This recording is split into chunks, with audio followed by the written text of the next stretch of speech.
It all began here at 33 Addicott Road in Weston-super-Mare in 1945 when Ritchie Blackmore was born.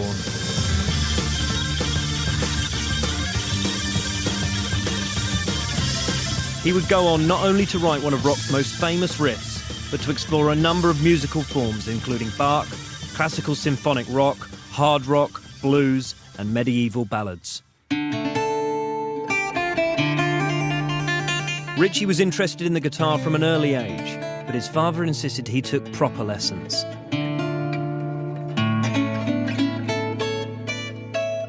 My father insisted I went to music lessons when I was 11. And he said to me at the time, he said, if you don't learn this properly, I'm going to put it across your head. I used to cycle about 4 miles to the guy who was teaching me. And I'd often fall off my bike.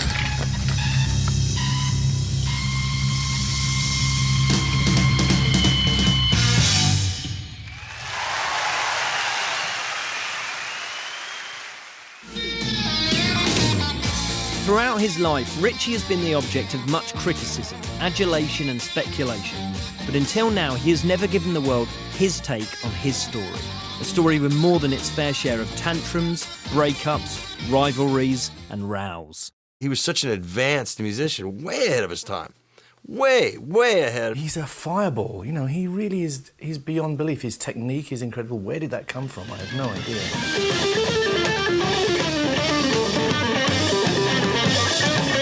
And this is before Hendrix, you know, so Ritchie really is a great originator and creator of the wild electric guitar. The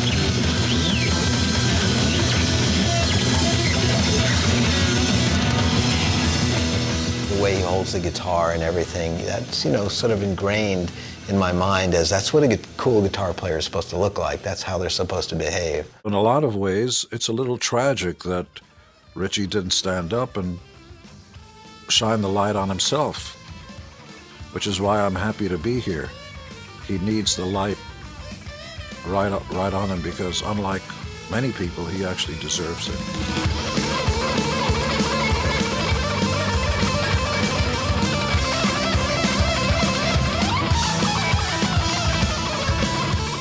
It's like a sword, almost, like a clean, sharp sword that weighs a real lot, you know? His precision when he plays was stunning. A true pioneer, as somebody who was truly unique and original.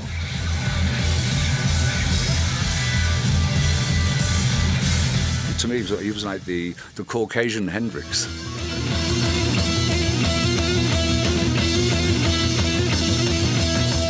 It actually changed my life. It was my first gig ever. We got right up against the stage, right in front of Ritchie. He came out, and Purple came out, and he just blew me away. It was way more than I expected. It was just a lot. And, you know, after that, I was like dazed. I went home to my mum and dad. I said, I need a guitar. I have to have a guitar.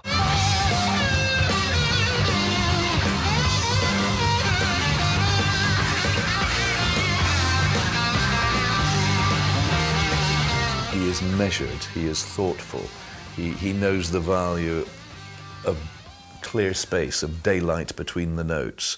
It's not all about... It's about phrasing, it's about time, it's about that the spaces are as important as the notes that they separate.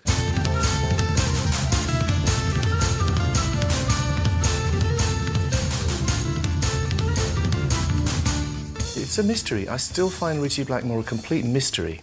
It's also a mystery that people don't talk about him that much. It's odd because he is absolutely there as one of the pioneers. The pioneering Ritchie was single-minded from an early age.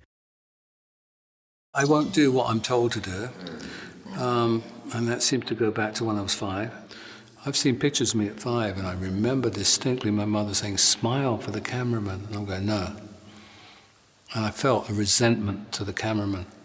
Why do you need, and I used to say to my mother, why do you need a picture of me? She'd go, because to remember you're 5. Well, I'm here now, and I couldn't understand the principle. There's something in there, psychologically. Why was I so uptight at the age of 5? But before he was in his teens, Ritchie made a promise to himself to be the best there was, whatever it took. I was such a poor pupil, and I was always near the bottom of class in my tests. I thought, you know what I'm going to do? I'm going to excel in music on the guitar. So they go, well, he was a terrible pupil, but he's a really good guitar player. And I had that thought in my head ever since I was 12 onwards. Well, he doesn't know anything, but he can really play the guitar. And I always wanted the teachers to say that.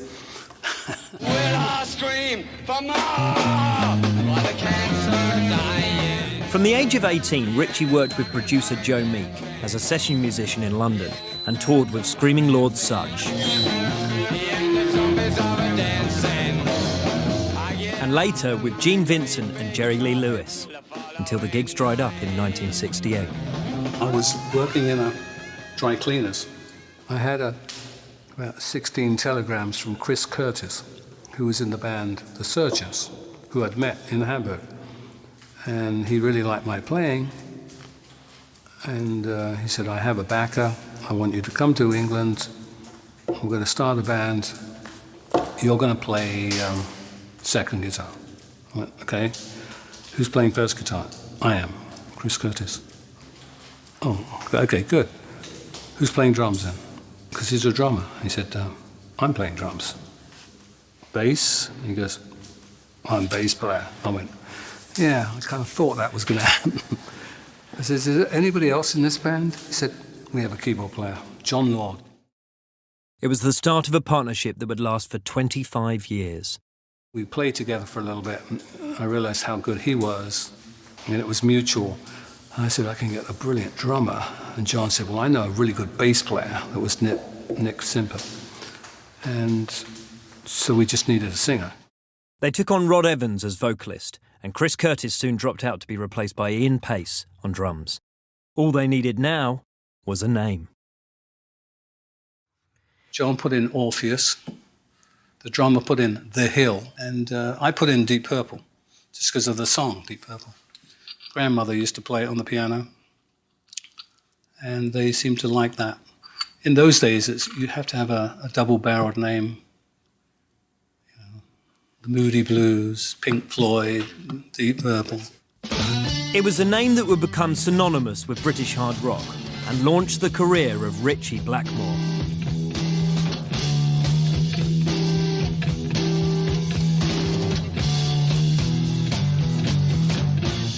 We did the usual going away to a cottage in the country, which was the in thing to do at the time. Proverbial cottage, practicing. Deaves Hall, I think it was called, and it was haunted. It had to be haunted. And we made that record, the first one, in 24 hours. We did it in 2 days, the whole thing. And while it wasn't an amazing record in its own right, you did get struck by the fact there are times on that record when Ritchie Blackmore's guitar performances were different to anything else. They weren't a copy of Hendrix, even though you could hear little bits of notations that maybe led towards Hendrix. They weren't a copy of anybody else. They were influenced by, yet taking its own direction. You had a classical feel, a Baroque feel, and a rock and roll feel.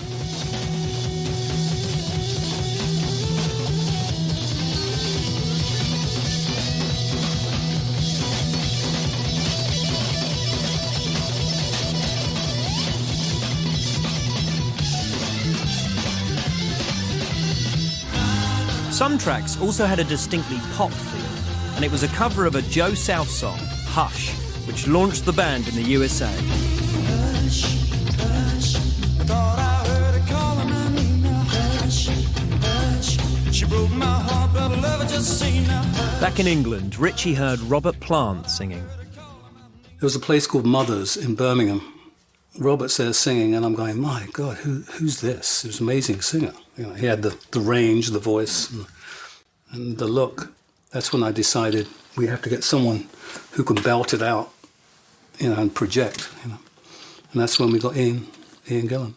As soon as I heard him scream, I went, that's the guy for us. He looked like Jim Morrison, which I knew that would go down well, So we have someone who looks like Jim Morrison who can scream like Arthur Brown and Edgar Winter. That scream was his identity.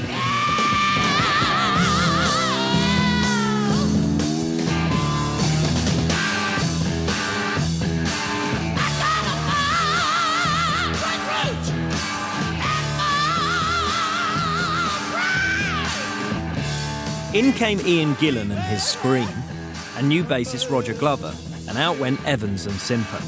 Ritchie was now lead guitar in what was to become the classic Deep Purple lineup. It became, I suppose, obvious to all of us that they were not just another flash in the pan pop rock band, but there was something more of substance. And Ritchie was a figure of mystery and wonder already. You know, Ritchie Blackmore was something incredible. I mean, nobody could play like that in those days.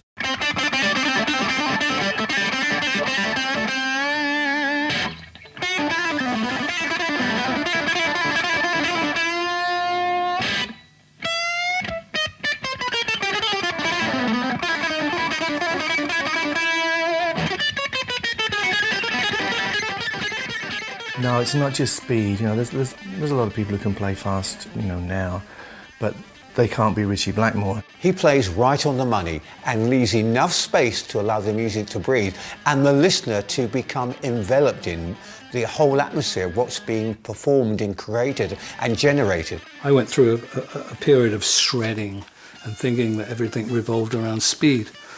And now I go, it really doesn't mean anything. It's good to be fast now and again, but you have to say something thoughtful. You can't just go, look at me. Am I not great? Ritchie will take you on a couple of hours journey of guitar playing, which will cover a lot more ground. It's not just like, you know, tipping a pot of multicoloured paint over somebody. This is about drawing people into your dark, mysterious web.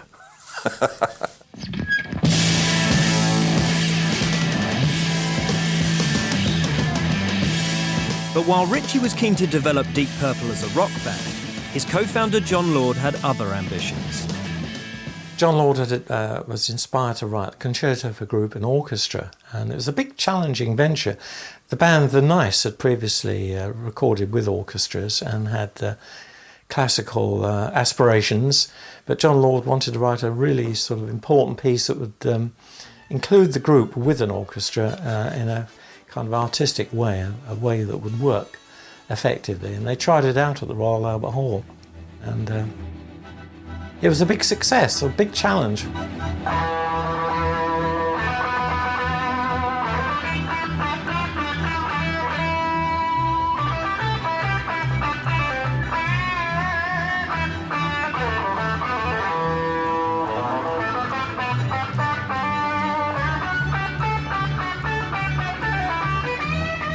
You can see Ritchie in the video for the Albert Hall concert, and he plays great, you know, but you can feel he's very constrained. He's sort of itching to break out somewhere. He has this edge to him, which is indefinable and not quite tameable. The first record we did I thought was not bad, but the two after that were lacking in direction. We were going in the studio with really no ideas because we were on the road all the time. It wasn't till we did the concerto with John and the orchestra, and I said, I really don't want to play with orchestras anymore. You know, let's do a rock and roll record. I said, John, you know, we'll do the whole thing as a rock and roll record, and if it doesn't work, we'll play with orchestras the rest of our lives. You know? So he said, yeah, that sounds fair. You had Zeppelin start in Black Sabbath. Everybody was hitting with hard rock. Gave me an idea to play the hard rock stuff. I was going through a kind of an angry, uptight, come on, let's get on with it. You know, I'd had enough of playing with orchestras and everything being, you know, wishy-washy. The wishy-washy orchestra versus hard rock debate was resolved when the band wrote and recorded Black Knight, and it went to number 2 in the UK charts. We were in the studio doing Deep Purple and rock, and the management came in and amazing, you know, these people that go, you know what you need is a hit record. And you go, I never thought of that. A hit record, yeah. And I started playing, I just started playing.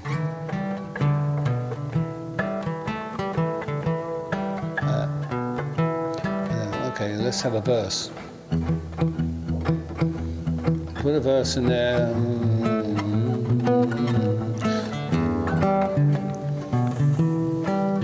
And we did that very quickly. Very quickly.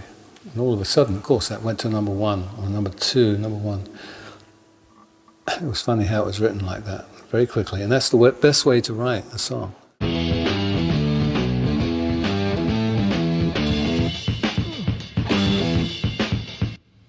And that is based on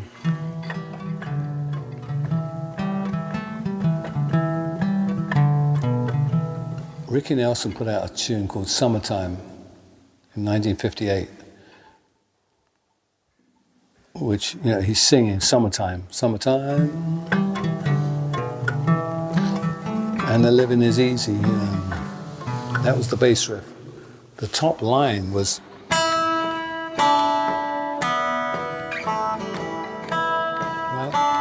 add that.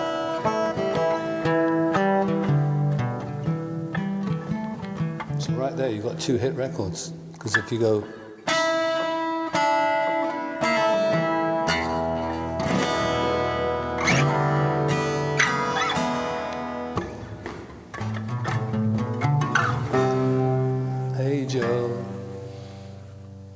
So as soon as I heard Hendrix play that intro, I thought, you got that from the same record that we got the bass riff from.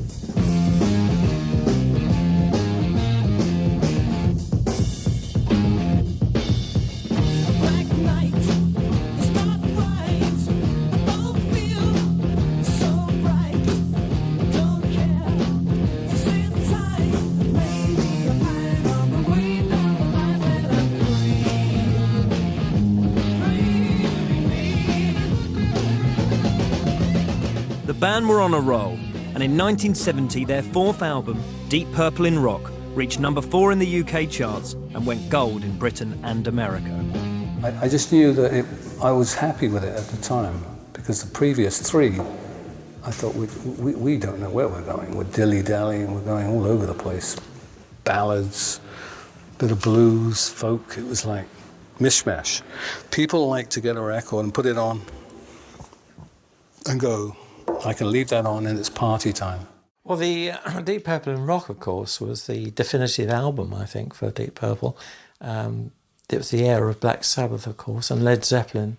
So to see Deep Purple really focus and get down to it on their rock album, that was really convinced the vast mass of their fans. And really, for the first time, Deep Purple became like among the top 3 British bands. I think what really inspired me more than anything else was the In Rock album. But it was the fire and it was the passion that really spoke, and that was the bit I wanted to bottle and keep. When you hear Speaking, you're looking at really proto-thrash, proto-metal. This was so influential in what came later in metal terms, and was really Blackmore delivering a dynamic riff on which Gillan held his vocals and on which Lord played off with keyboard.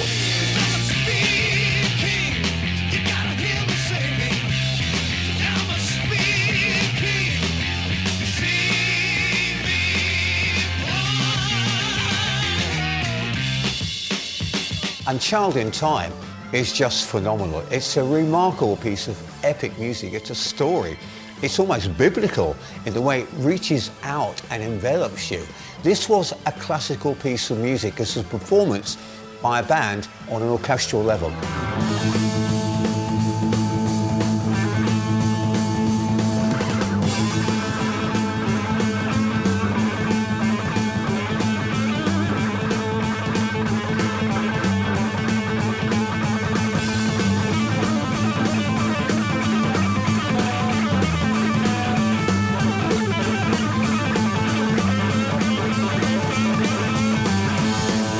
With the pressure on to follow up the success of Deep Purple in Rock, Ritchie and the band once again locked themselves away from the world to write.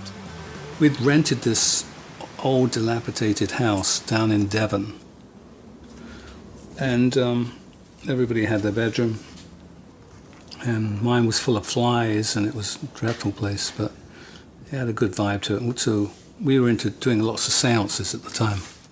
And I always felt that to do a seance, the best thing was to have a cross, you know, because it was in the early days when I kind of believed in that, and that was kind of as a form of protection. Of course, I didn't have a cross on me. And I went up to John Lord's wife. I said, "Do you have a cross I could borrow?" She said, "I'm Jewish." So that didn't go down too well. So I went, Roger will have a cross. And then I went to his bedroom outside. He'd gone to sleep. "Roger, what? Do you have a cross?" "Yeah, I need the cross. We're doing a seance." "No, leave me alone." So, you know, I got this axe. So I just went crash, crash at the door.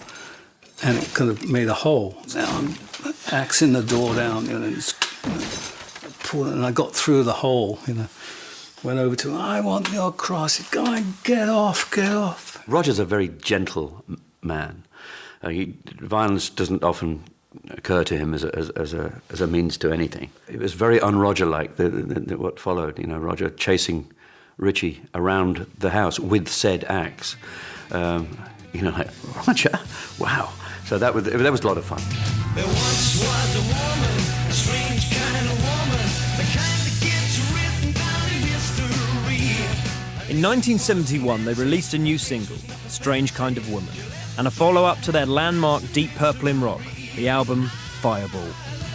It was great, yeah, because all of a sudden, you know, starving for a few years before that, and we were suddenly in vogue, and everybody had Deep Purple in Rock until we replaced it with Fireball. Fireball was put together too quickly, for my liking. We didn't have the ideas. Fireball to me was artificial, contrived. Despite Richie's misgivings, Fireball reached #1 on the UK charts, and the band set to work on what would be their third album, Machine Head. Machine Head I have great memories of. We did that in the Swiss Alps, and that was fantastic. And we did it in 3 weeks, and the ideas were just flowing. I had written a few things in my time off, so I had those like Highway Star. I'd written the solo basically at home, worked it out, which I'd never done before. It was always on the fly, as they call it, you know, just jamming. But so we had a lot of constructive ideas. Roger Glover had written Maybe I'm a Leo, which I thought was a great tune. They were due to record in the Casino, which was then the main concert venue in Montreux. But the evening before they were due to start, a fire ignited during a Frank Zappa concert, burning it to the ground. Festival organiser Claude Nobbs came to their rescue. Claude, with enormous selflessness, said, "Don't worry, I'll help you find somewhere else to record." Where? You know. Anyway, so there was this amazing Victorian glass-walled pavilion in some gardens, some lovely lakeside gardens, and with enormous disregard for anyone who might live within, 10 or 12 miles of it, we set up in there, and it was a very ill-chosen place, but it was a stopgap. The recording session was back on track.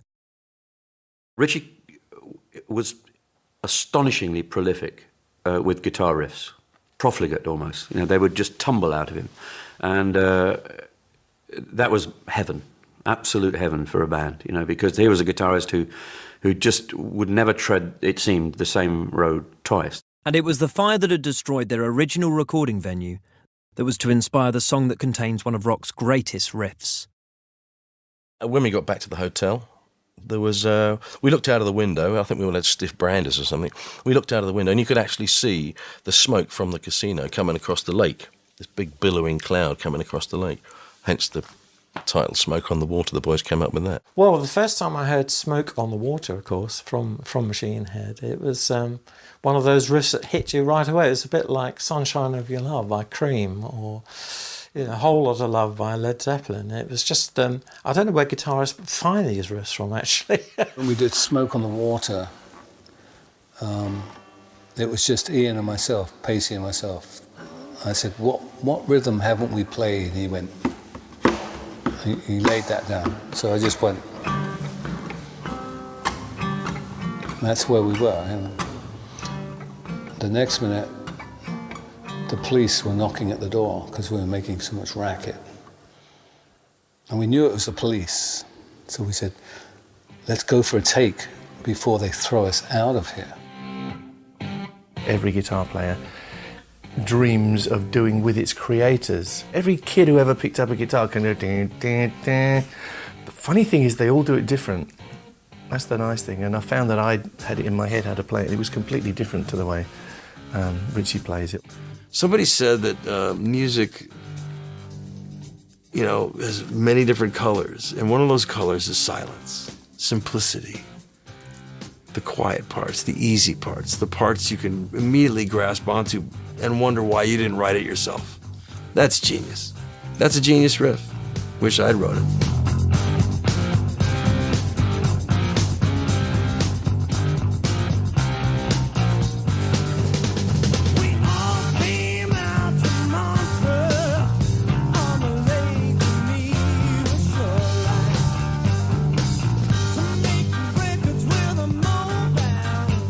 The second record I ever bought in my life was Machine Head.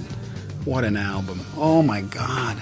To have a record like that and to have a guitar player like Richie in your radar and your field, it was just the greatest. You just think what would my life have been like without that?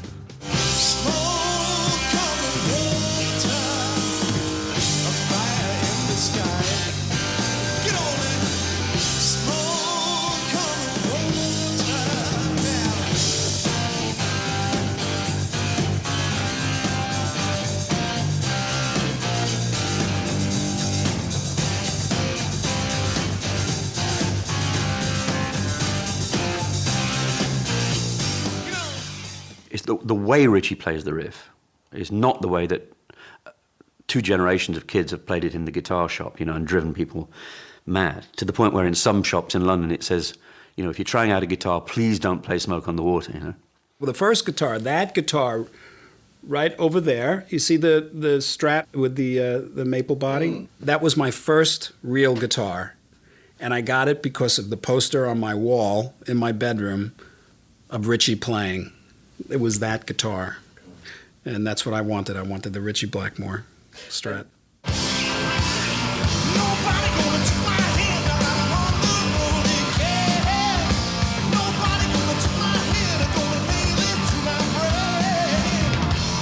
Richie's solo on Machine Head's Highway Star was also set to become a Deep Purple staple. Highway Star that's crazy. That's just a crazy song for a guitar player. It makes everyone who thinks they're a guitar player need to pick up their guitar and see, well, if I'm that good, can I do that? Highway Star solo was one of the first things I could get my head around. Even when I was like 16 or 17, wasn't the standard notes you'd use. It wasn't just the blues scale. It was, you know, there was classical stuff coming in there. And with this aggression, you know. Richie was really looking to expand on his solos and wanted a particular sequence, which is actually almost a classical sequence. It's probably the defining moment for Richie's soloing, Highway Star, to me. It's the most recognizable solo. I like solos where you know them, you know. Solos where it's just a nothing. So I think the Highway Star was just stunning for that effect.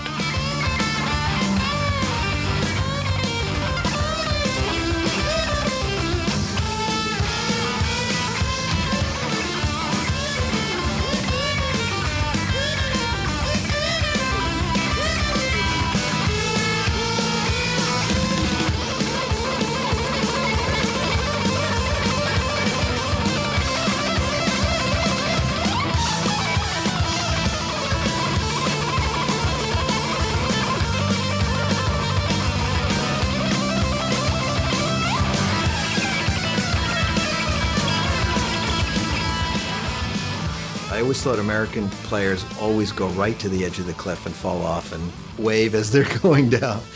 But the British players seem to take that one half a step back from the cliff and so it's together right to the end of the song, but it's still extremely thrilling. And the funny thing about that song is that having played it, you can get carried away with the emotion of the song, the intensity of it, of what you're doing, and it ruins it in a way. And that's part of Ritchie's charm for me, is his restraint at the right moments, and it creates a lot of drama in his parts. It was a game changer. I thought Machine Head was a game changer myself. Machine Head reached number 7 and went double platinum in the USA and gold at number 1 in the UK. But Ritchie's desire to control events was now leading to clashes with vocalist Ian Gillan. He was, as I said, an alpha guy, so was I. He wanted to control, I wanted to control. So we butted heads because of that. We still respected each other, but we never got on. And we just couldn't be in the same room. That was the problem. I wasn't speaking to him. He wasn't speaking to me. We weren't being creative. The band then toured Japan, which produced their hugely successful 1972 live album, Made in Japan. But things were coming to a head with Ian Gillan. I think it started with coming back on the Japanese flight. Paul Rogers, to me, was just mind-blowing, his voice. I wanted Ian to be able to do that, and I couldn't relate to Ian screaming and yelling and that Elvis Presley impersonation. He said, "How do you want me to sing? I'll sing any way you want me to sing." And I went, "Ian, you can't sing that way. That's a blues thing, And I think after that turned him off. He was rejected, so we went downhill from there.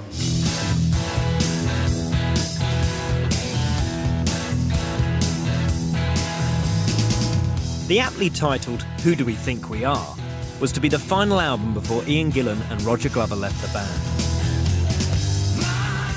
I think Ritchie Blackmore spent a lot of his career looking for the perfect lineup, and when he found it, he still wasn't happy with it. We started looking for other people. We found Glenn and David Coverdale. I'd left art college and I was working in a boutique in Redcar in the north of England, and I read in the Melody Maker that there was a picture of John at his organ, very Monty Python, saying Deep Purple still haven't found a singer and are considering unknowns, which was basically a little ding moment. Basie played me this tape. He said, "What do you think of this singer?" And it was Dave Coverdale. And John would go, "Well, what's wrong with him?" And I go, "Well, you can't have him after Gillan. I mean, Gillan was this god with the women, and we've got to have someone that can fire up the female interest there." And they said, "Oh, no, we disagree. The girls in the office think he's cute." I'm going, "Cute, okay."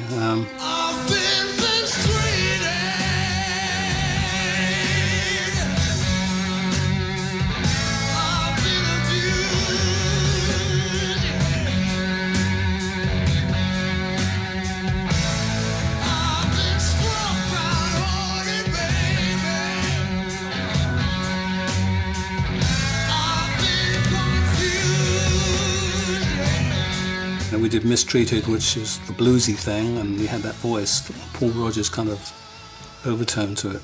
And Burn itself, the song, worked. I felt that we had some good songs there. Cities ablaze, the stars on fire, woman's flames are reaching higher. We were fools, we told a liar. Is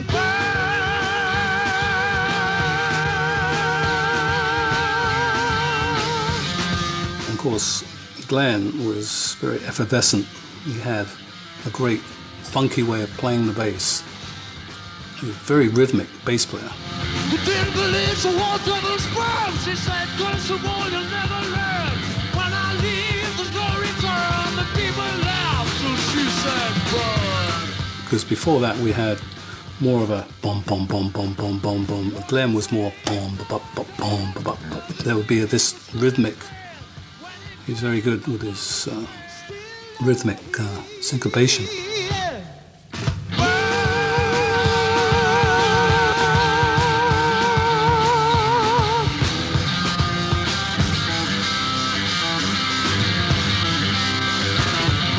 You know, it bears noting that for me, Ritchie Blackmore, unlike many guitar players, never lost his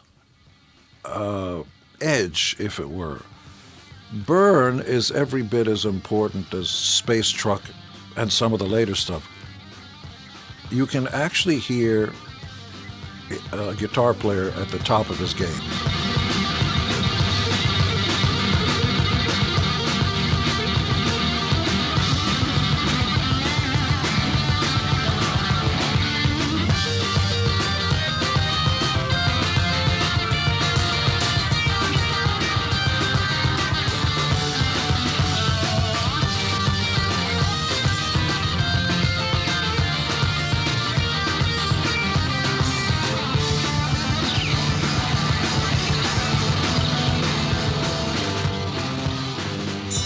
Ritchie is convinced that the clock in his bar is haunted and chimes whenever it is happy.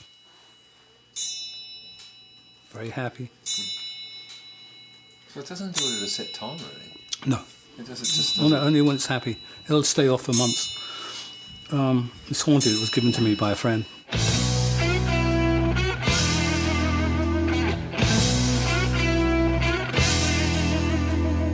Ritchie's lifelong interest in haunting and practical jokes was something else newcomer Coverdale had to get used to. Some of them were very close to the knuckle. We were at Clearwell Castle in Gloucestershire, Forest of Dean. A guy called Tony Ashton was coming down from London for the weekend for the hang, you know. So Ritchie and I had the crew empty the guest bedroom of all the furniture and took up the carpets, took up the floorboards and put a huge speaker, I mean a really big Marshall speaker underneath the bed. Put the boards back in, put the carpets back over, everything, you know, just looking normal. Fed the wires down to another room down the way and set up and waited for Tony Ashton to come back from the pub. And as we hear the steps coming down the corridor and Tony's door closed, right? So we give him time to bathroom and whatever and get into bed. And then we turned the microphone on, and I went up, started scratching against a board, which you can imagine this is under a bed, and saying, "Let me out." Well, we heard the most unearthly scream, and panicky footsteps running down the corridor. It certainly wasn't a guy's voice. Tony was still at the pub. This was a guest of the family who owned the castle, who'd actually just come back from Bristol after seeing the Exorcist movie. So, I mean, and was last seen heading, into the deep, dark forest. He has no boundaries when it comes to his pranks, his japes. This is Ontario, 40 miles east of Los Angeles. The only sounds you'll hear today are the railway track to the south and the highway to the north. But the 40,000 plus people who gathered here for the 1974 Cow Jam Festival were about to witness Ritchie at his most theatrical. Ah, Cow Jam. It was pretty romantic when it happened, I'll tell you. It was. I remember a beautiful Southern California day.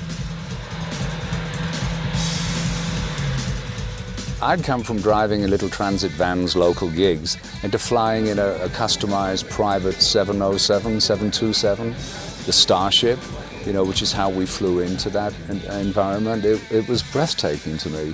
There must have been 350,000 people there. I think 100,000 burned the fence down, and so there was probably 350,000. When we look at the visual images from above, you can't imagine what it's like to walk onto a stage and you can't see, or you can see the sky line, but in the skyline there's people. It really was stunning. There was a whole host of Emerson, Lake and Palmer and Black Sabbath, Earth, Wind and Fire, Seals and Craft, Black Oak, Arkansas, and Rare Earth. I think that was the bill. And we were offered the headline slot. John Coletta, the management, called me up 6 months before that festival and said, they want you to do a California Jam.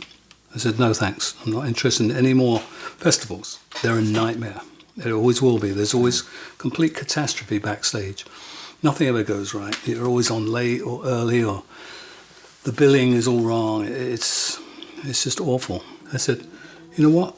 I might do it, but we have to write down all these conditions because I'm tired of doing festivals.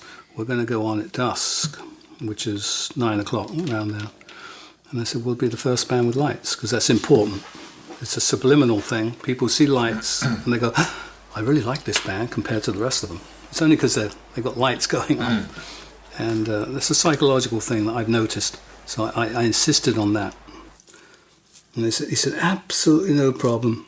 In the event, the organisers demanded the band go on when it was still light, but Ritchie stuck to his guns. People were yelling and screaming and threatening this and threatening that. And I just kept the door bolted and I'd have a few drinks playing the guitar. I was not going to go on. Finally, when it was dark, Ritchie the musician went on stage. You look fucking great from here. Really good. And they were terrific on stage. They were absolutely terrific. Ritchie's a spectacularly visual guitarist, he was. He ran around, he put back to the audience, threw his guitar around. And of course, he did a bit of a Townsend sometimes and smashed the guitar at the end. Of all the guys in Deep Purple, it was Ritchie who was the most quixotic and mischievous. And the quixotic and mischievous Ritchie was also on stage that night. He's had enough. You know, he's playing away and you can hear, you know, he said he could hear this guy going, Limey, get back over there so I can, you know, and all this kind of stuff. And he killed the camera. It was brilliant showmanship. Probably among the definitive moments of his kind of sense of spectacle and wanting to kind of turn it up to another notch or whatever.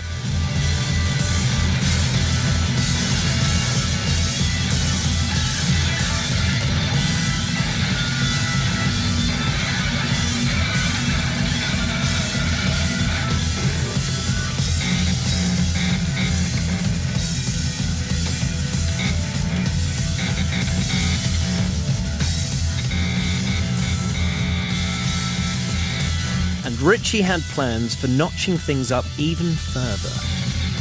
So I went to my roadie. I said, what I'm going to do is blow up the amplifiers. I said, what I want you to do is cover the amplifiers in petrol. I'll go across one side of the stage. You douse my Marshalls, dummy Marshalls, with petrol. Ronnie Quinton, his beloved guitar tech, who is no longer with us, loaded way too much gunpowder into Ritchie's stuff. So when it blew Pacey's glasses off, I thought I was going to die.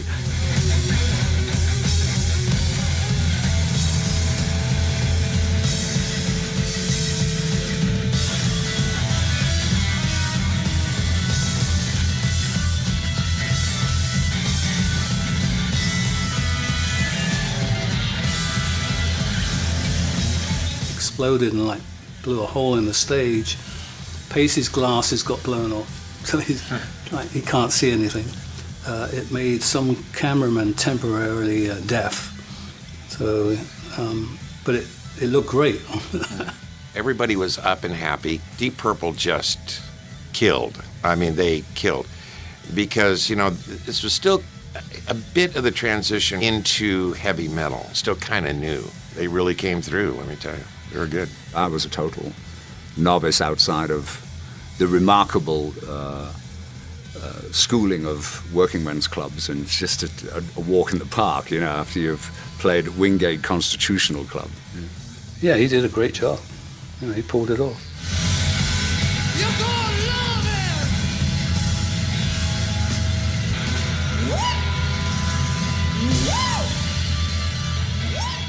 And we had a helicopter. We were bundled into the helicopter and flown out.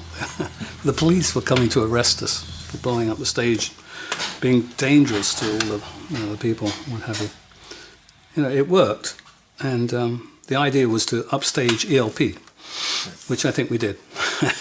That was probably one of the peak moments, certainly in economic terms and in terms of record breaking.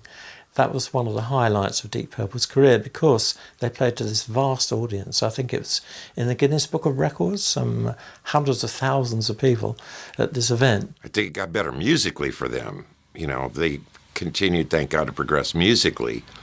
But I don't know that their popularity ever got, you know, bigger than Cal Jam 2. Cal Jam had radically ramped up Ritchie's profile in America, but he was growing increasingly unhappy with the funky direction the band was taking. Our first LP, Burn, was great. We had Mistreated, Burn, and it was all working. Now, the second record we made, Stormbringer, was good. But John, I think Ian, and even Dave, and of course Glenn, were getting into this funk stuff. And I'm like, that's not me. It's got to be rock, blues. I don't want to be involved in that. Me, John, and David wrote Holy Man together, and it was, you know, you can't do it right with the one you love. It was a group compositions. Hold On, you know, John came up with that great Fender Rhodes thing.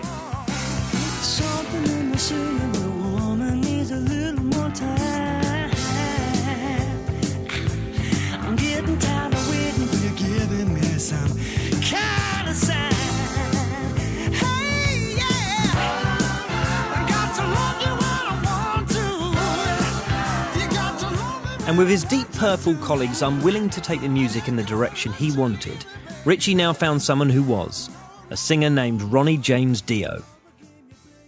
That's when I did, I think, 16th Century Greensleeves with Ronnie.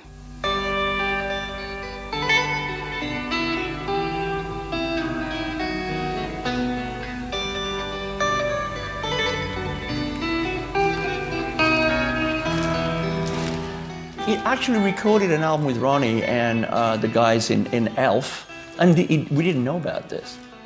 And that turned out even better. I went, we've got to form a band, because this is just, it's just flowing, you know. There's none of this, no committee meetings, you know, and no briefcases involved and trying to get hold of people that were never around. Because Purple became a big business, the monster. So that's when I left and formed Rainbow. Ritchie's new band was named after the famous rock and roll Rainbow Bar and Grill on Sunset Boulevard in West Hollywood. He was his own boss at last.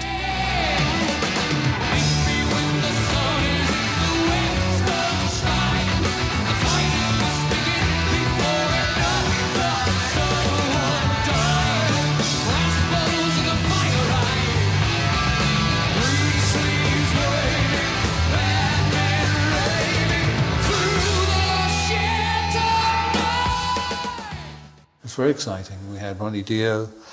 You know, he could come around and write a tune like that. I'd give him an idea, and he'd put the top line to it. Everything was fresh.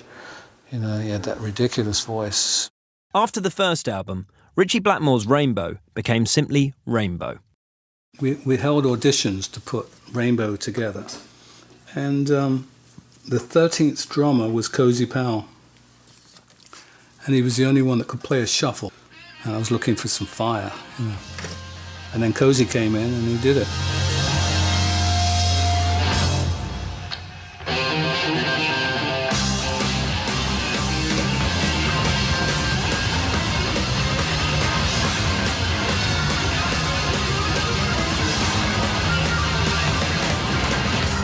He and Ritchie got on very well together. They both shared a love of, apart from rock and roll, of pranking, practical jokes. So, and of course, Cozy was quite a strong personality as well. So they respected each other and they liked each other, and that was really the basis of the success of Rainbow. I think was this very powerful guitar player, incredibly strong drummer, and an enormously talented singer. I think Cozy was a perfect foil for Ritchie, you know, and I know even Cozy found it hard at times, you know. Cozy used to tell me, it ain't easy, you know, but I think Cozy had such a respect for Ritchie and likewise the other way around, so yeah, I think it was a great combination. As a fan, it seemed like it was one more step into what was heavy metal.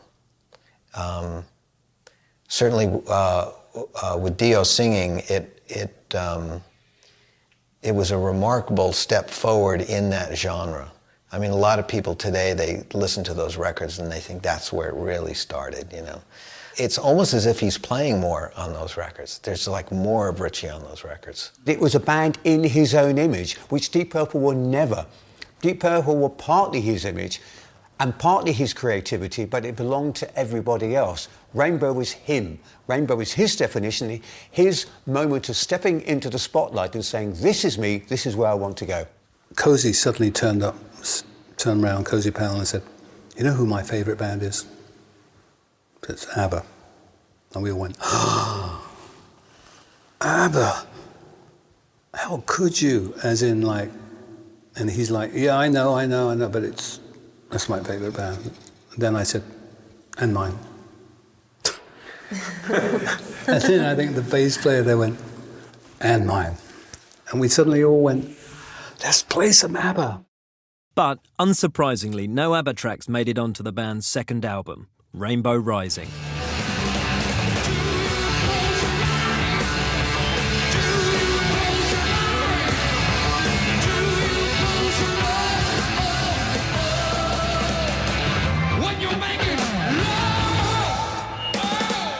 Rainbow Rising was done in Munich in a studio, Arabella House, I think. Yeah.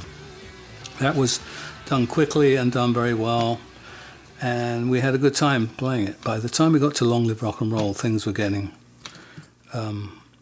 Ronnie was more into his girlfriend, Wendy, and things were starting to slow down for ideas. I don't think Rainbow ever equalled the success of Deep Purple, not in the public's perception or in the critic's mind, should we say.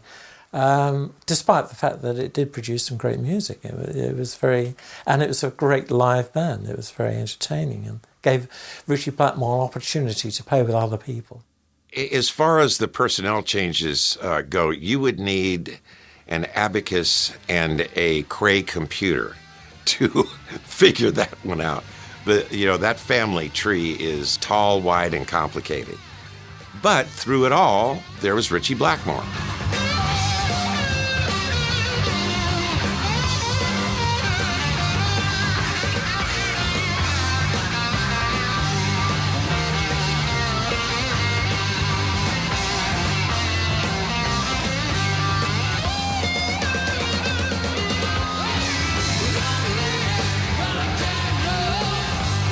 And a Ritchie Blackmore who was still unpredictable and more than a little scary.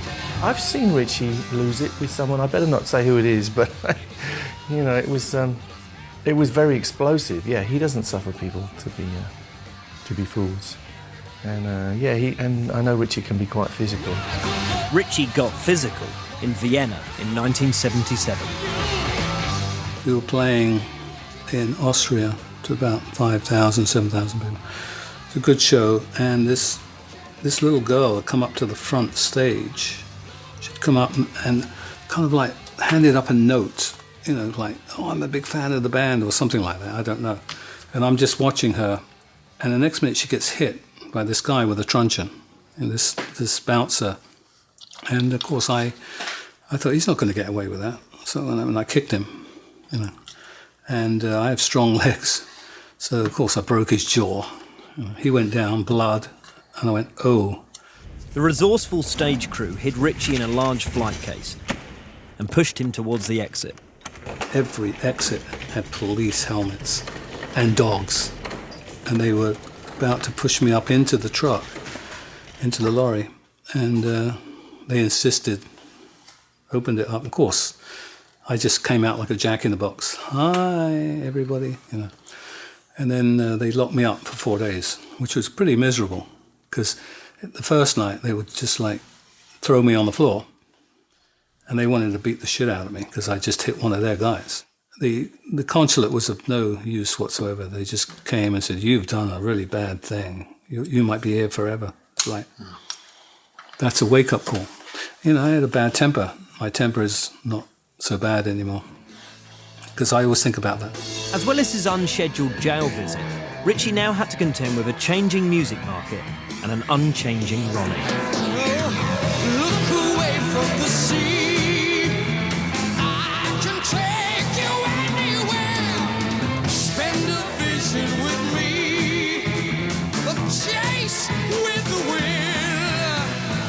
Ronnie Dio and Richie Blackmore had a chemistry, but then as Blackmore got further into the Rainbow career, he saw himself as wanting to become a little bit more commercial.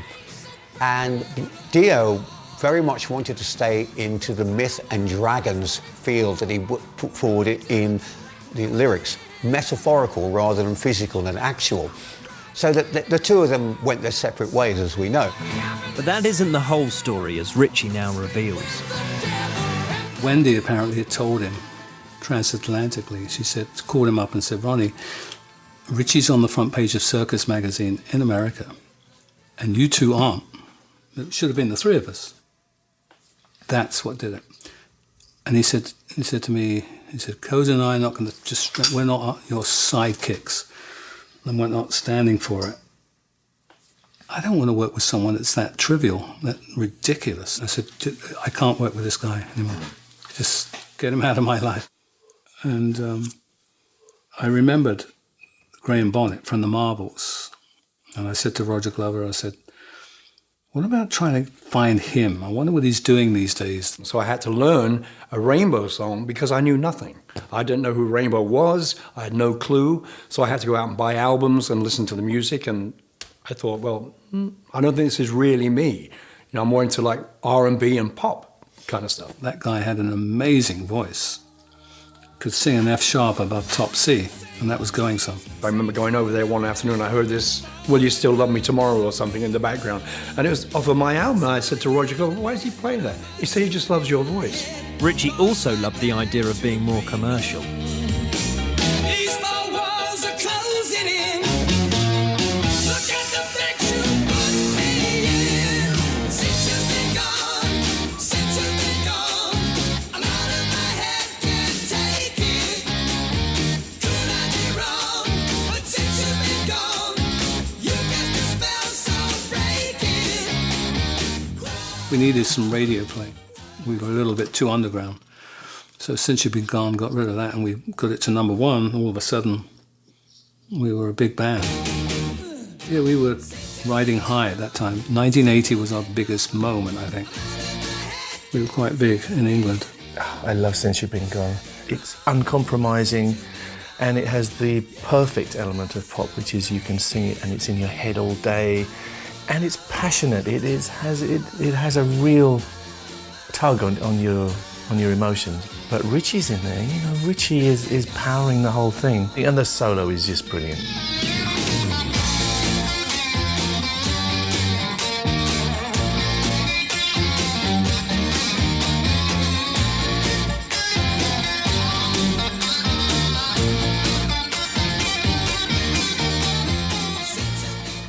They did the immortal version of it. Powered by their more commercial sound, Rainbow headlined the first ever Monsters of Rock festival at Donington. The critics hated us for whatever reason. You know, we were not a fashionable, on the front page of Rolling Stone type of band. You know, they just hated us. So, but the more they hated us, the more the people kind of went, we love them. The fans may have loved Rainbow, but Richie was now having a problem with Graham Bonnet's hair. Richie was 100% behind me being in the band, but 100% against my haircut. There was a hair situation. You know, we were known to have denim people following us, and most people kind of growing their hair long in those days, you know. And I went to get my haircut in Sheffield really short. I mean, like, spiky and the whole thing.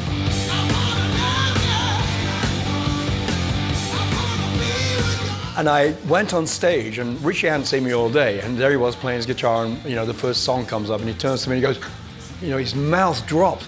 He was singing to the audience and doing his bit, and I saw the back, the shaved neck, you know, that, you know, very, you know, cut hair, and I went, I'm just going to put my guitar across his head, but then I'll be back in prison again, you know. I really was like so tempted just to take it off and go, whack.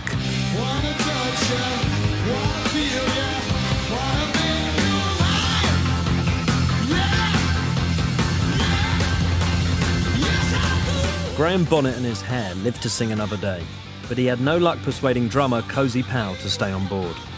Powell didn't like the overtly commercial work the band was now doing.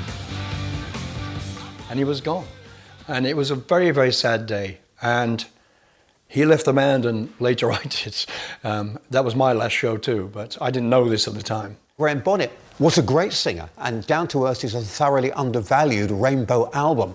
But again, the problem was that Blackmore saw Bonnet not quite as having what it took in terms of personality to allow Blackmore to be himself.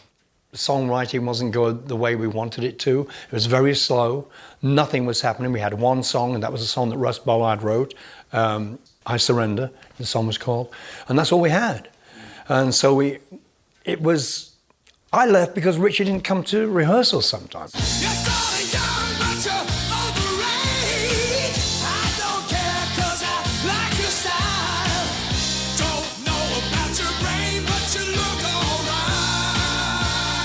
Graham left the band in 1980. Like a month or so later, I thought, oh, what have I done? You know, I've left something that was great. I mean, it'd be nice to see him again, because I like him very much. He was a good friend, and he taught me a lot about the music I was suddenly pushed into, which I knew nothing about, and he was a great teacher. Richie's friend Barry Ambrose suggested Joe Lynn Turner as a replacement for Graham Bonnet. He said, listen to this record. I said, look, Barry, I've heard so many singers, I can't hear anymore. I've got to get out of here. So he said, just listen to this. And he played one track as I was leaving.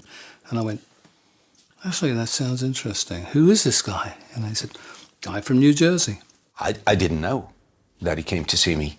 I later found out when I got a phone call, living in Manhattan, Lower Manhattan in the West Village, one-room studio, I think you call it, and a mattress on the floor, money running out, and got a phone call from Barry Ambrosio, and he put Richie on the phone, and of course I complete disbelief, and he said, no, it's really me, and I said, well, all right, and they put the road manager on and told me train to take and to go out to the studio.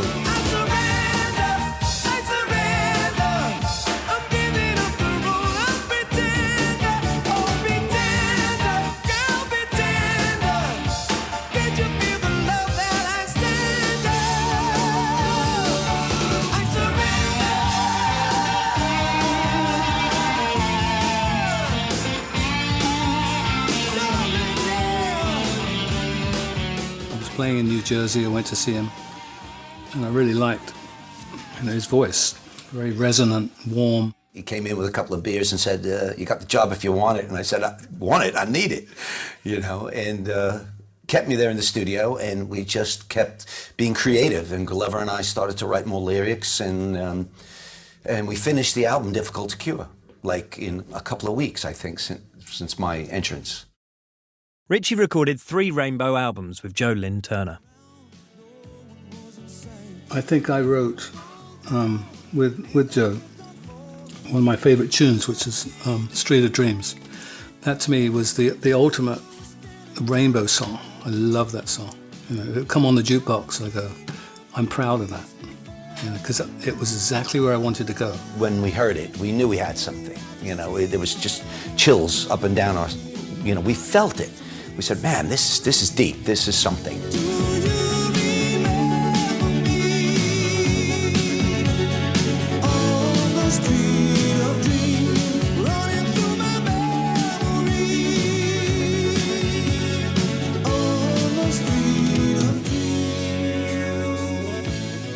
And the fact that I could kind of write something that was poppy was something new for me. And I liked that groove. I just don't want to play crash, crash, crash for the sake of it. I've got to hear melody. Melody was always at the bottom of, for me, musically, where I was going.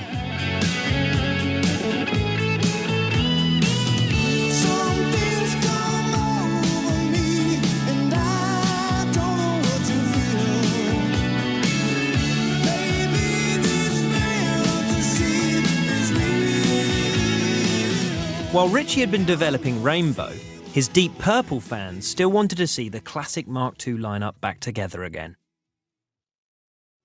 1983, I think, the management called me up and said, Purple wants to reform. And I said, well, I have to think about it. Rainbow were just now taking off really big in America.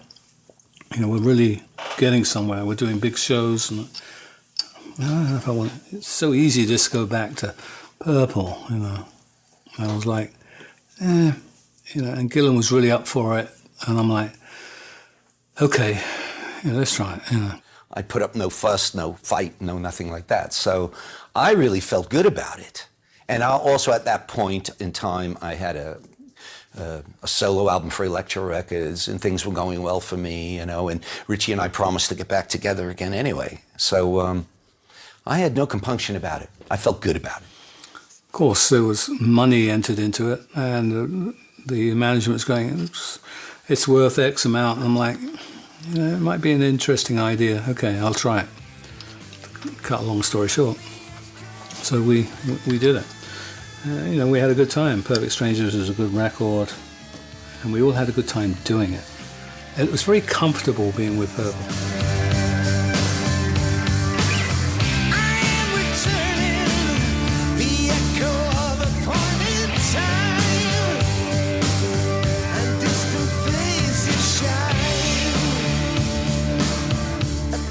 Perfect Strangers was a brilliant comeback album by Purple. It was a phenomenal performance because it got Mark II back together, but did it in a mid-80s fashion. They weren't living in the past. They weren't living in 1971, 72. They were actually being part of the modern hard rock world. And I think the relationship at the time between Gillan and Blackmore, which is always pointed out as being the problem, was quite amicable. The amicable band toured in support of the album. They were trying to say that Bruce Springsteen was doing the biggest business. The biggest business was us and Grateful Dead, then Bruce Springsteen. I don't know what people see in Bruce Springsteen whatsoever. I've never got that. The ticket sales showed that the old magic was still there, but so were the old rivalries with Gillan. I put it down to he wanted to kind of maybe steer the band, and I was steering the band. So I think it was that more than anything. Of course, it worked. I thought, you know, Perfect Strangers worked. You know, everybody was on form. We played. It worked. But we should have stopped right there. And then we did House of Blue Light. To me, was disastrous.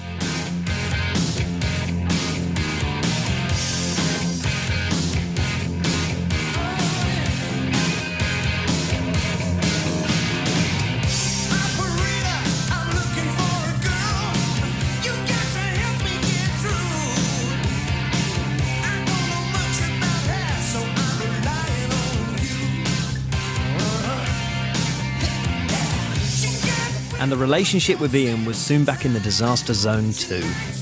He'd lost his voice completely, and we're going, what are we going to do? And I was always already disgusted with Ian. We weren't getting along, so to me, I was like, well, we've got to get another singer. I mean, this is just a joke. By 1987, Richie had played with scores of musicians in dozens of bands, a self-confessed wind-up merchant who thrived on conflict. The uneasy rider was about to meet his match. Appropriately enough, on the football field. I used to have my roadie call up radio stations and say, Deep Purple would like to do a game of soccer against you if you feel like playing, a charity. It's kind of my fairy tale Cinderella story, because I was working for this radio station on Long Island. I was interning there, and apparently somebody from Deep Purple had called up. So the DJs came out and they played, and Purple showed up. It was Richie and Roger. He signed an autograph for me, and he looked up at me and he said, in that very classic English accent that I'm sure you're familiar with, "You're a very beautiful girl." And I went, "Oh, that's nice." And that would have been my Richie Blackmore story, that he said I was beautiful. And that was enough at that point. And I said thank you, and I walked off the field. And he sent his roadies through the crowd to find out who I was and asked me to meet him at a pub later. Candice Knight was a musical New Yorker who'd been modelling from age 12. She had her own radio rock show and had studied communications at New York Institute of Technology. And Richie had the most brilliant, proper, upper-class English way of breaking the ice, right? He was taking off his soccer cleats and his dirty, mud-filled, sweaty soccer socks, and he balled one up and threw it right in my face. That's the way to get a girl. And I didn't worry about my nails after that anymore, because I thought this is ridiculous. And it was after that, there was really nothing that totally relaxed the whole entire Like a magical environment. spell. He said to me that when I walked into the room, meeting him at that pub that afternoon, he said, you know, I felt like when you walked in that an old friend had walked into the room. Like it felt like home. Richie now had an ally who put him at ease. Soon their shared interest in medieval life and music was to take centre stage. But first, a replacement had to be found for Gillan. Richie approached his Rainbow vocalist, Jolyn Turner. At first, Joe hesitated, I think. You know, and Pacey's going, well, he was in Rainbow. It's like, yeah, well, got any other ideas? And John's like, yeah, sounds great. So we tried him out, he worked, and then he was in. He started playing Hey Joe. I grabbed the mic, started singing it. Never even said hello to John or Ian at that point. Finished the song, and then there was some handshakes. And John started to play this keyboard bit, which later became on the Purple album, The Cut Runs Deep. And I started singing the exact lyric, as Richie always called it. I had a magic bag of lyrics. And I would just pull out a lyric that suited this and sing a melody. And it was the exact lyric. There it was. Bam, there's the song. So John and Ian were convinced that I should be the guy.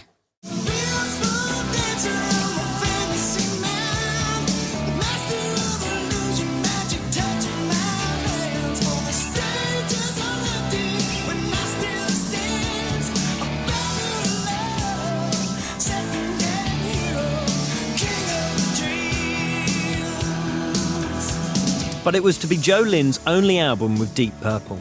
He left the band in 1992.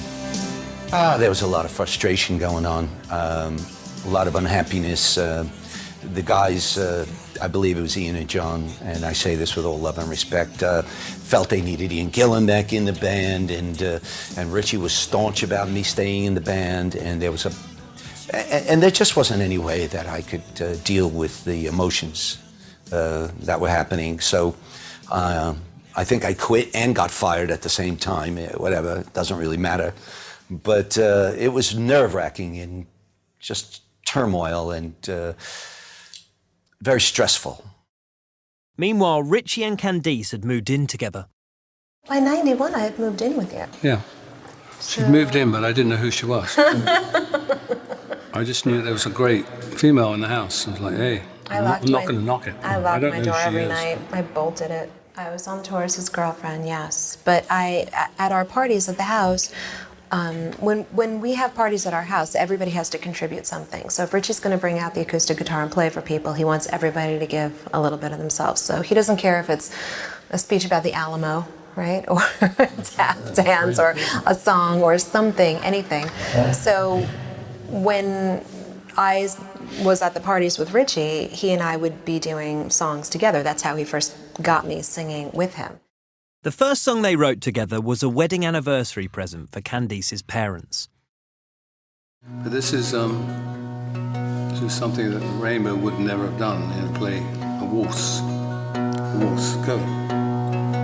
Be mine tonight.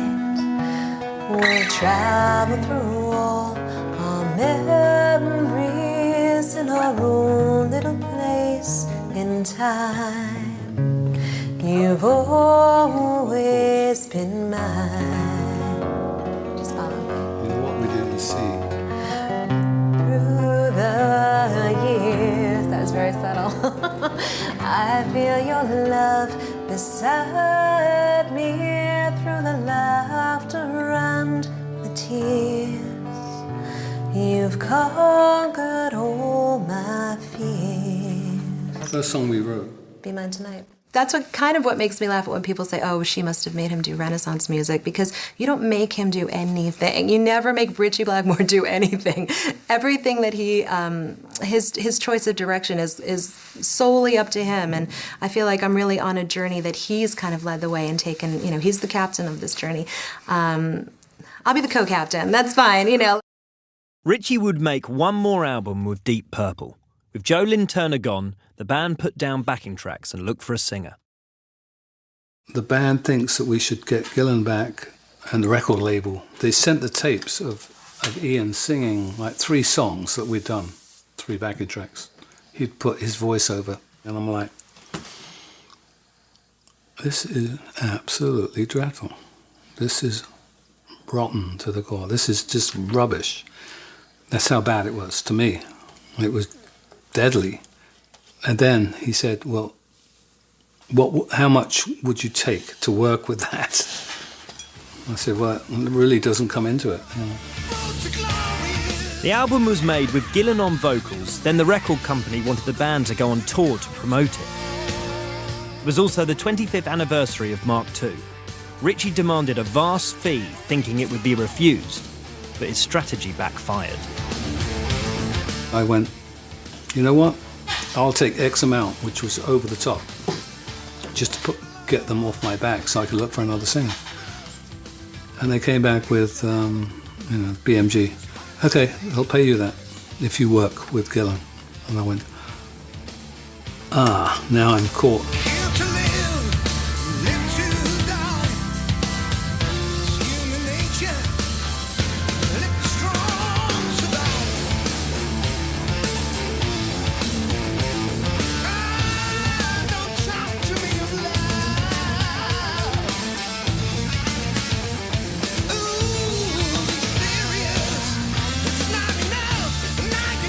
Of course, I got halfway through the tour and I can't take this anymore.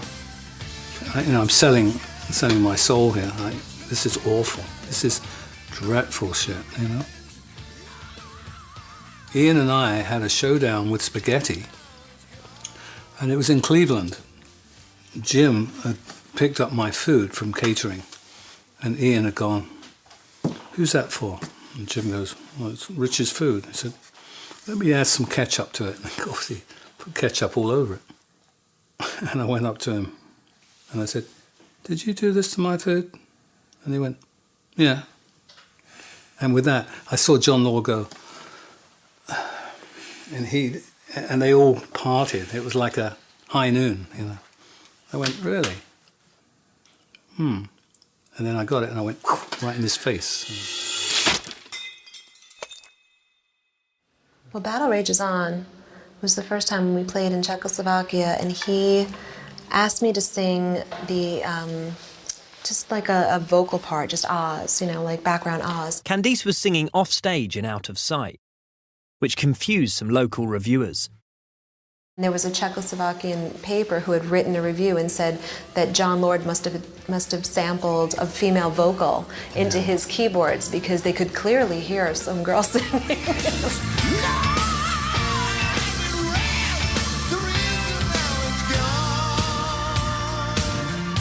I knew if I went to the management and said, "I want to leave, Bruce Payne management," that would go no further. And I'd be back at square one. So I thought, I'm going to have to write a letter to the band to explain how I feel. And I've got to leave, and I will not be going to Japan with them.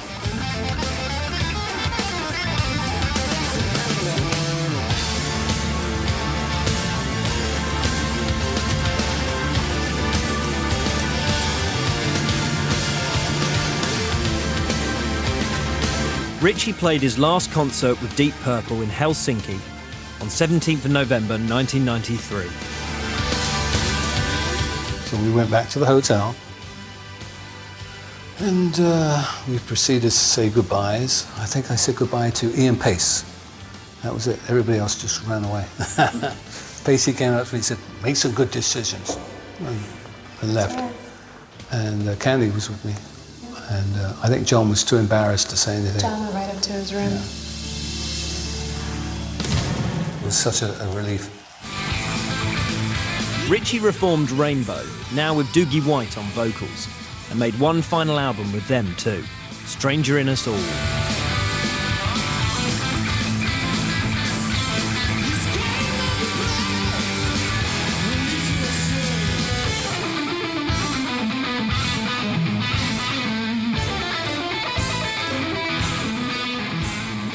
I think Rainbow probably gave him a little bit more freedom in that regard, and then the album that I did certainly did, give him more freedom. This freedom also enabled Ritchie and Candice to develop their writing partnership, and the album included one of the first songs they wrote together, Aerial.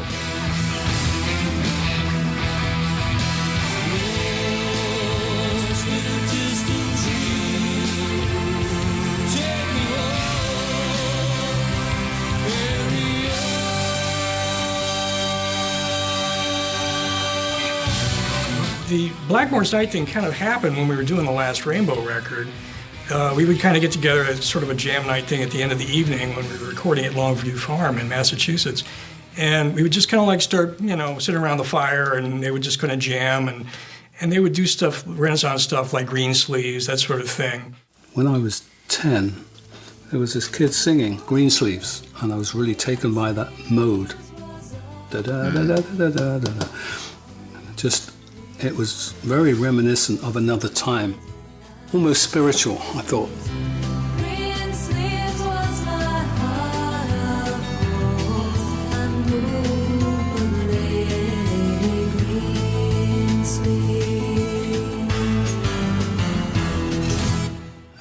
It just seemed to go straight to my soul.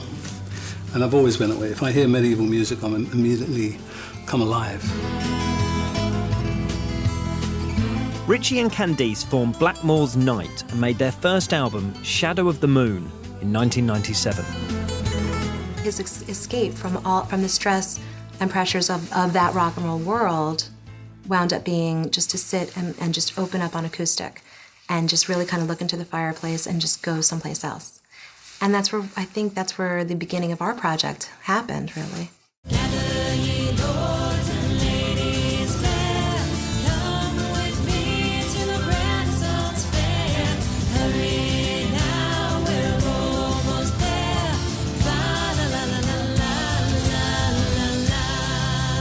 He often says that if you listen to Smoke on the Water, you'll hear medieval fourths and fifths, the modal scales of that era. So that was going back to 1971, so that was in him there as well. And then, of course, fast forward to Rainbow, and you've got everything from Temple of the King, 16th century Greensleeves.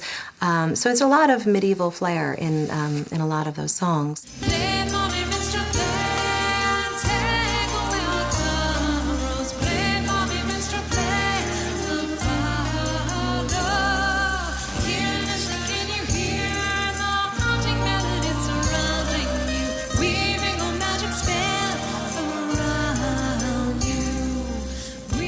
And we're still scratching the surface. It's like, I still feel there's so far to go with it. Whereas with the others, I felt we're at the end. One of the best compliments I had was, I hate medieval and Renaissance music, but I love your music. And I went, that's a big compliment, much more than you think.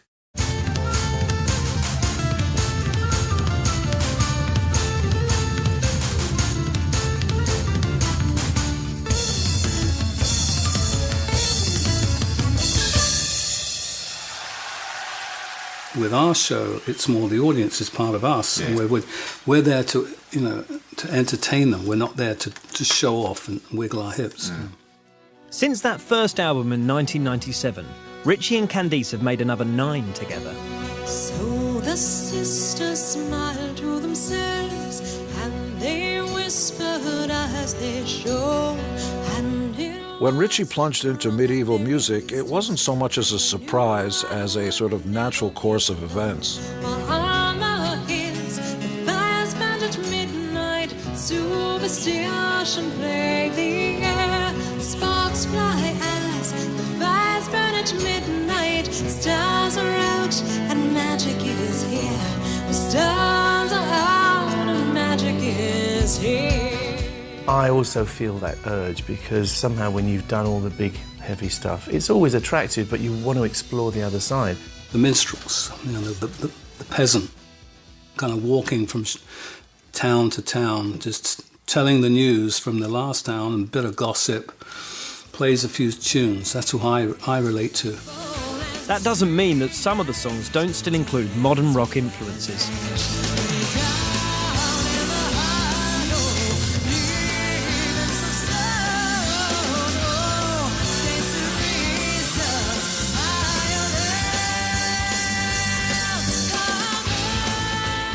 It's like me. I love what I do. I truly love what I do. And I can hear that Ritchie loves what he does, and I salute him for it.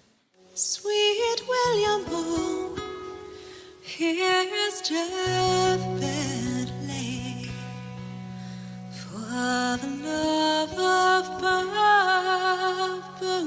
Allen. true musicians, people who don't have a choice, you know, they just love music and that's the path they follow. If he wants to switch into something else, that's because his inner musical inspiration pulls him there, and true musicians are almost slaves to that. The music may be historically inspired, but Ritchie's electric guitar virtuosity is still very much part of their medieval journey.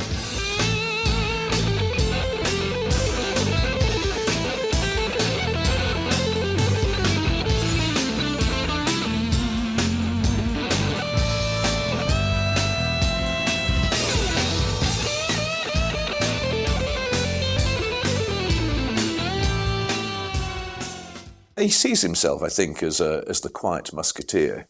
You know, he's rather romantic, sort of heroic, dashing figure. I never feel like we're done. We're just like, we're still learning so much about the instruments and the songs and ourselves, really.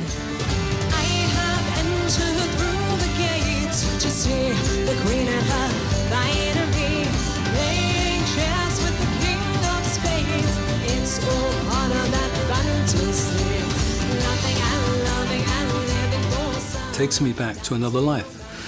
It might be a past life, you know, reincarnation. I just loved to be in the 1500s without getting the plague and having central heating and a satellite dish. Whereas if I hear rock and roll, I'm like, I've heard it all before, Christ. It all ended about 30 years ago. Everybody now is so generic. You know? How long can you keep flogging something, you know? It's nearly 50 years since the young schoolboy from Heston decided to show his teachers they were wrong about him by achieving true excellence on the guitar, and to make good on the faith his parents had shown in him by putting the music first. Of all the great guitar players, he was the one that people knew least about, I think, and that was partly his own doing. His confidence was overwhelming. It was frightening, inspiring and frightening. I think Ritchie would be remembered as somebody wild and untamed to the end of his days, and I think that's a magnificent thing to be. I can buy a Strat, you can buy a Strat, right? We can get a Marshall, he can get a Marshall, but none of us ever wind up sounding like Ritchie.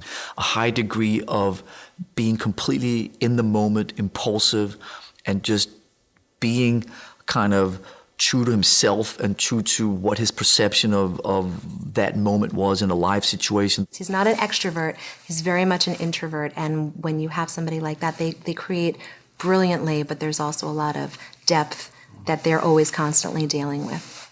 There is nothing better than just sitting with the guitar and emoting.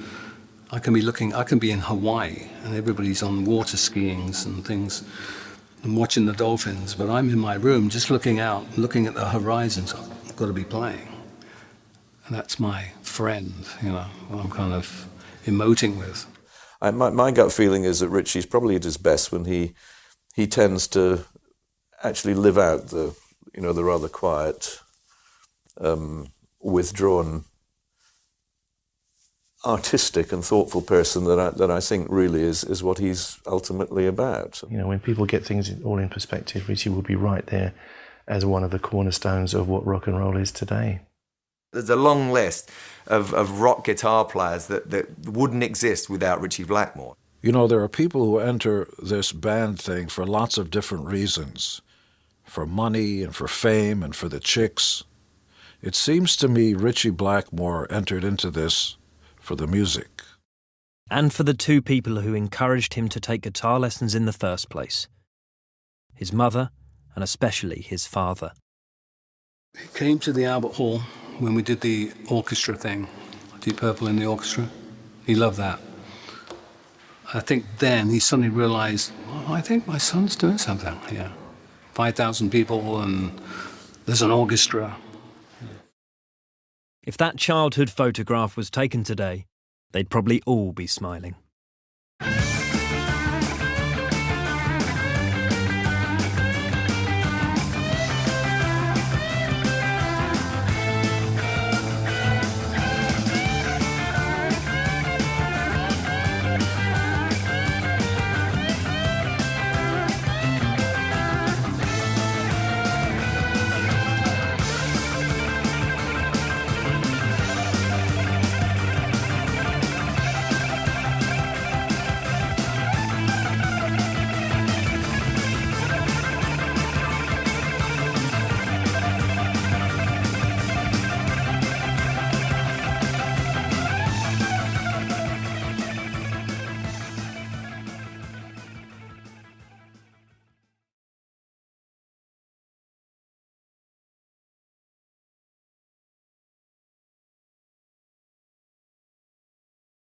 I want to be unpredictable, but then I'm predictably unpredictable.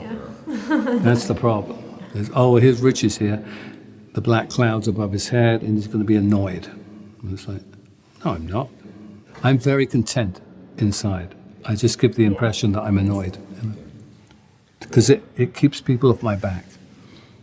If I come in on a scowl, people go, oh, we won't talk to him now. It's a protection thing. It's a cover. It's like, don't talk to me because I'm a nasty guy. Leave me alone. I've seen pictures of me at 5, and I remember distinctly my mother saying, smile for the cameraman. And I'm going, no. How many people can fake a smile? I can't. And I kind of wonder about the people that do. He often says that he's never really happy, but to get content is more what he's in search of. So happiness is fun. he thinks it's fleeting, so he doesn't do he doesn't do happy, as the rest of us know it. I think happiness is superficial. I'm a bit of an enigma. I thrive on friction with rock and roll, and sometimes even this music. I thrive on rebellion and hating people, and I can love people, but I thrive on the rejection. You know, if I see somebody in the audience going, I'll go, I'll show you, and then I'm all over it playing really hard. Whereas if everybody's really happy, I'm like, oh, I'm happy, and I won't go anywhere. You know? So I thrive on friction, and that's been indoctrinated in me for a long time. I don't even know where that comes from. Maybe I'm not going to blame my parents. It wasn't them. I loved horror films. I loved Christopher Lee. I loved all the Hammer horror films. And I thought, wouldn't that be great to have a band that had that effect on people? People went, oh, what's this? This is the dark person. Instead of being Paul McCartney going, everything's fine, everybody. Yeah, he's a great musician, but you know that thumbs up is like, that's I don't boring. think smiling comes naturally, even in personal pictures. He just But smiling doesn't come naturally to people. It's not a normal thing. It doesn't come to you.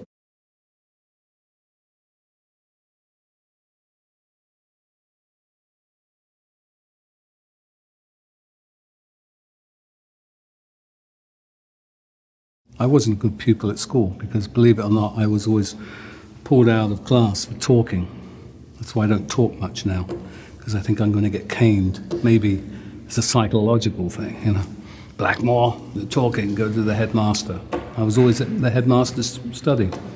What are you here for now, Blackmore? I was talking in class, sir. Oh, God, how many more times am I going to see you? You know, sometimes the old cane coming out. In my days, we were talking about 55 to, 59. Put your hand out, Blackmore. Whack, whack. I don't want to see you here again. The teacher was teaching me this, teaching algebra or equations, I can't remember what. I took home the homework, and my dad said, what are you doing? I said, no, I can't seem to figure this out. He said, let me look at it. He looked at it, he said, it was simple. Of course, it was always simple to him. He said, simple. You just add this, take away that, and you always divide by that, and you'll have your answer, da da da. Took them to the teacher the next day. Everything's wrong, because I didn't teach you, so even though you've got the correct answers, and you did in a very simple, straightforward fashion, I didn't teach you, so it's all wrong. So I think that had an impression on me, which later on I started to kill people. I just felt I'm wasting my time here, because I would look at the teachers and I would think, if I excel at this subject, I'm going to be like them. And I don't want to be like them. I love my mother and father, but I wasn't that close to them. The English parents in those days were kind of distant. We'd shake hands and things. You know. He would never tell me he loved me. I wouldn't tell him I loved him, because that was sissy. Being a sergeant, everything had to be correct, you know. So I grew up with that. And my mother was more of a mush. She was like, hey, his name was Louis. Louis, leave him alone, you know.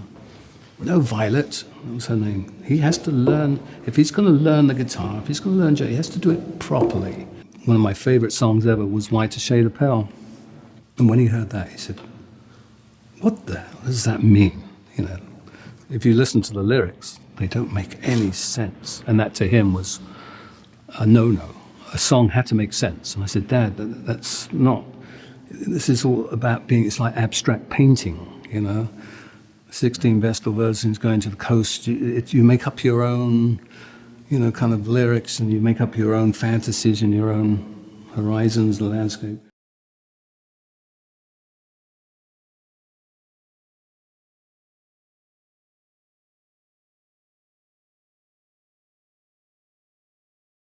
When I was 11, it was about Elvis Presley, Buddy Holly, and the same thing for them. And they had brilliant guitar players. Scotty Moore, Buddy Holly played, and the guitar, and you had Cliff Gallup playing for Gene Vincent. You had all these brilliant players, and we all idolized them. And it was a very exciting time. I think at the age of 11 or 12, we all had our acoustic instruments. And then later on, we got the electrics. Not like today, where, you know, I've spoken to people and they've said, look, I must buy my son a guitar. What do you recommend? Should I get him a Fender? And if I get him a Fender, should I get him a Marshall amp? It's like, the best of luck with that. You have someone plugging in a Fender who's never played it before in a Marshall. That's not going to be a happy household, you know. Whereas in our day, it was we'd plug into the back of the radio, of a 2-watt radio. You know.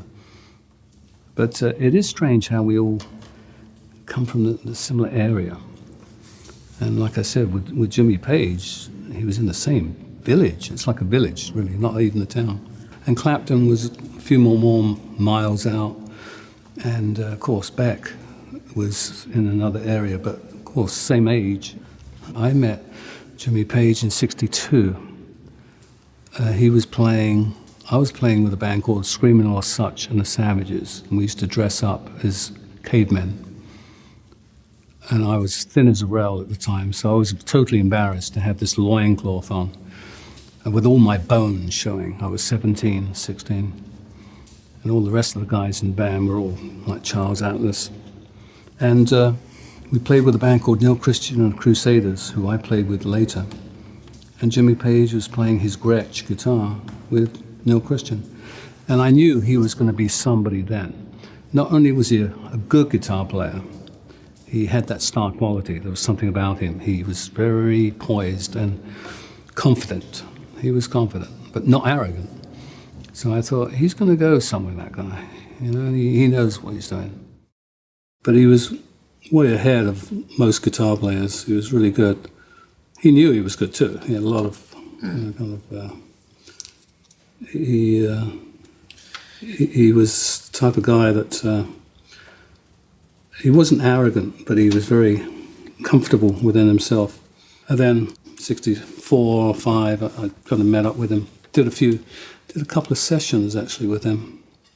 One was with Jeff Beck. Jeff took the solo, and everybody was raving about the solo. And I thought, yeah, that was a really good solo. I noticed I was playing, and he was looking at my hands. And I'm like, why are you looking at my hands? And he's like, well, I don't know where we are. I'm just following your chords.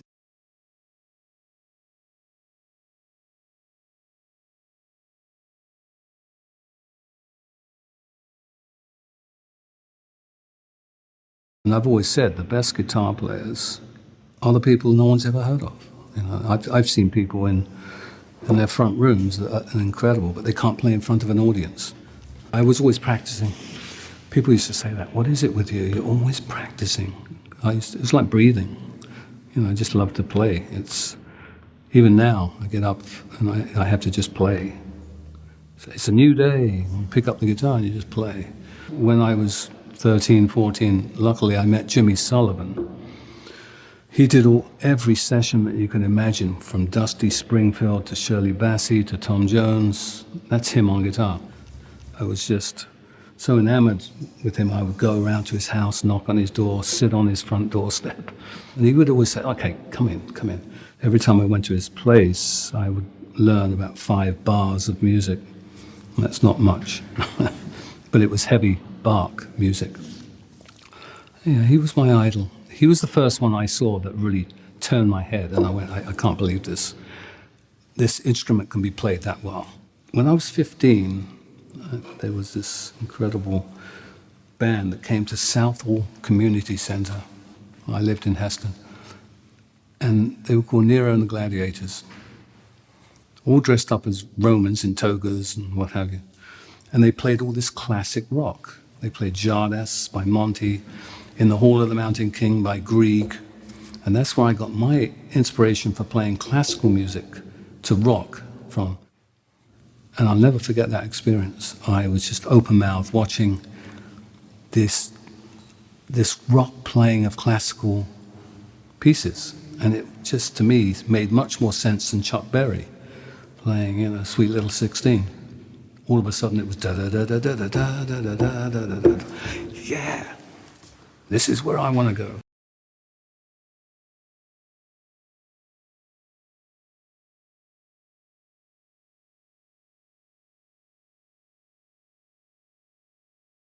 When I left school, I went straight and worked in a factory. We were assembling stroboscopes for submarines. And then I worked at London Airport, the latter stage of 15. Then I left and went on the road professionally with a band called Mike D and the Jaywalkers. We had about 3 shows a week, so I became professional at 16 and a half. I joined Screaming Little Such and the Savages, dressed up as a savage, which was embarrassing, but we had lots of work. I got most of my so-called showmanship because I'm an introverted person. On stage, I can be extroverted when I feel like it, as long as I've had a few of these. Screaming Little Such, because I used to hide. I'd be on stage, and I used to kind of hide in the wings, and he would come over to me, dressed with his cow horns and his lavatory seat around his neck, and he'd grab me and pull me out the front. Move! And I'd go, you know, because everybody had to move like this, you know, in time. And that's where I learned that I had to move and be extroverted. And we used to work under Don Arden, who was our agent. Now, he's the father of Sharon Arden, who is Sharon Osbourne. And of course, I knew Sharon and David very well from the dad. And he had a reputation. I don't know if you know about the reputation of hanging people out of windows. He could frighten people. He was known as like the mafia guy, but I never saw it, you know. And of course, Sharon was great, David was great, but there was always that atmosphere of you don't mess with Don. Otherwise, there could be a problem. So he said, right, okay, guys, you know. Met him in the office. He said, you're going out with Jerry Lee. Jerry Lee Lewis, oh, wow. And he walks in, and he's got his Macintosh on, and he's just walking around. And you can tell he has no interest in us. Goes over to the piano and fiddles around on the stage. You know, and I'm like, we're all standing there. I'm petrified. And so he starts playing, da-da-da-da-da-da-da-da-da. And he looks at us, and we're in. Of course, the bass player, Chaz, says to me, C, right, C, da-da-da-da-da-da-da. And I'm assuming it's a 12-bar, which it was. Jerry Lee's playing away, you know, singing away. And he gets off the piano, and he walks over towards me, and he goes, Playboy. And I went, and I'm playing a solo, and I'm waiting for the whack. But it didn't come, because I'm playing away, and I'm waiting for that. And he went, oh, it's very good, boy, because I was always known as boy. And he puts out his hand, and I held a vibrato, a tremolo, and I shook his hand, and he couldn't believe that I could shake his hand and keep playing. I was going, thank you, Jerry. And he went, oh, very good, boy. And he walked back. We were the best of friends after that. Then we played with Gene Vincent after that. In those days, between 17 and 21, I was a practical joker. I loved my catapult. You know what gooseberries are? Right. So I'm in the van one day, and Gene Vincent's in the front seat, and I hopped out the back and this girl was walking by, and he had his window open. So I got my catapult with a gooseberry, and went whack, and it hit her in the back. And it must have stung a bit, you know, and you could hear it, because she had one of those in vogue, fashionable plastic Macs, and it went smack. And of course, he looked at her like that and started laughing. And she went, oh! And she turned around and saw him, and she smacked him across the face, because she thought it was him. And he's going, I'm sorry, ma'am, whack, you know.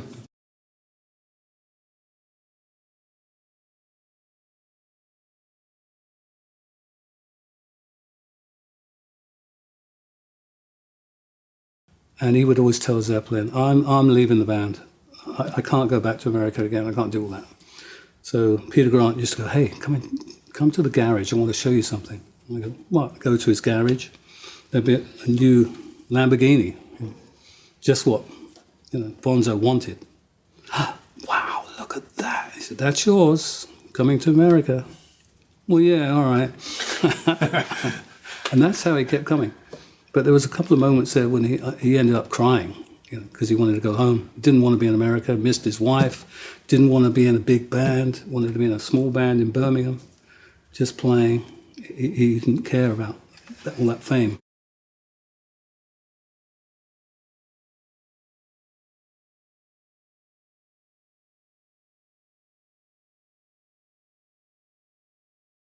We got to the hotel, and all I heard from Gillan was, this is so weird, because on the way there, he's going, I'm really frightened of being in Australia because they've got all these snakes, spiders, da-da-da-da.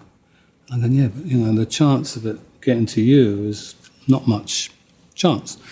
He said, but the spiders, they can kill you within 10 seconds. You know, yeah, right, or whatever, you know. And we get to the hotel, Holiday Inn, ranch-style place, and then we all went to bed, and I came down for breakfast, which was 6 o'clock at night. Everybody was there going, have you heard, have you heard? And I went, heard what? Gillan, apparently he woke up with a spider in his mouth. So apparently a spider had just dropped into his mouth as he was snoring, asleep. And it was just true. And Gillan jumped out of bed naked and ran around the hotel about 6 times because he was so upset. He was so, I'm going to die, I'm going to die. So he's just, as they're eating their breakfast, they're watching Gillan running around the hotel naked. What's he doing? What's he doing? He liked to be naked. And in fact, I remember him saying to John Lord, John, I've another nanny has left. I've got to get another nanny. And John goes, well, you know, Ian, you have to stop walking around the house naked. You know, I don't think it goes down too well with these nannies, you know. And I didn't know anything.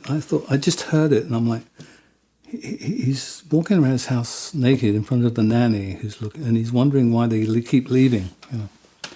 But I think he was a naturist at heart. You know, I've been in a limo with him, and when he just sits there totally naked, you know. Well, then he walks into the hotel. Can I have my key, please? Goes up in the elevator. There's a naked man, you know. So people are like, that's funny.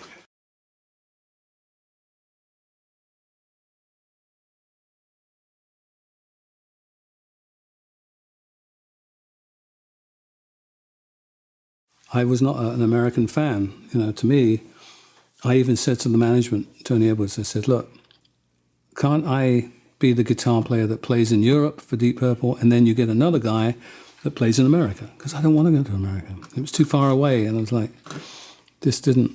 wasn't interested. It wasn't a thing for me. It was for the rest of them. Oh yeah, Hollywood, you know, and all that. I was completely the other way. Like, Europe and history is my thing. I didn't want to be in palm trees and Hollywood people. But, you know, the management said, no, we can't really do that. And I said, well, why not? Why don't you just get another guitar player that goes away for 3 months to America? I don't want to do that, you know. Because I'd done it the first time, and I'd had a bit of a nervous breakdown. You know, I was so upset and so depressed that I had a bit of a mini nervous breakdown. You know, I went to the hospital. I didn't know what was wrong. They said, "What's wrong with you?" And I said, "I don't know." And I just kept crying, crying. I was so miserable. And the rest of the band loved it. They were just swimming every day in the pool. And I'm going, I didn't come here to just swim in a pool every day, you know. Of course, Pacey was like, "Oh, this is great. We're in LA. This is where it's all happening." I'm like, you know, it does nothing for me.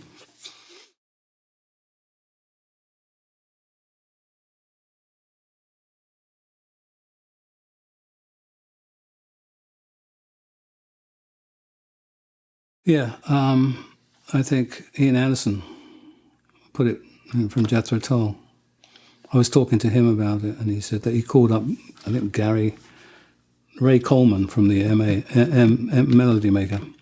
I said, "Well, what the hell is this all about?" And he said, and Ray Coleman, the editor of Melody Maker, was saying to Ian, "Oh, this is a very sophisticated form of music. You know, it's the in thing." And Ian was going, "You've got to be joking. It's just rubbish. Come on. Obviously, it's going to pass." I said, No. This is a very good music." And he was the editor of the Melody Maker, the big paper in England, was saying how wonderful the music was, you know. And Ian was like stunned, like, "Are you joking? This is awful, dreadful stuff." And of course, I tended to agree. You know, I didn't get it. You know, the Sex Pistols and whatever.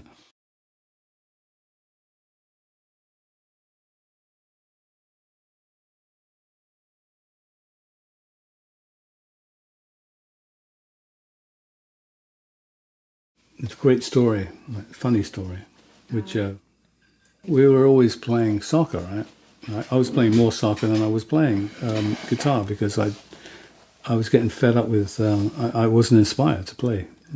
I'd practice, but it was more inspiring to play a game of soccer. You know?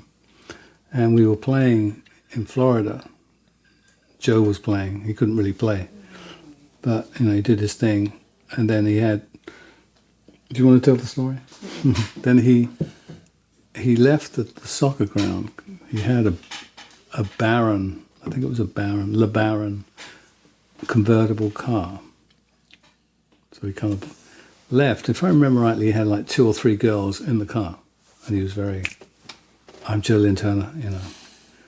And he got into the car and the girls got in. And it was a bit like watching a movie, you know.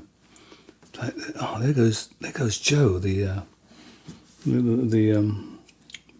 guy that all the girls love, you know. And he puts the car into reverse by mistake and backs into a ditch.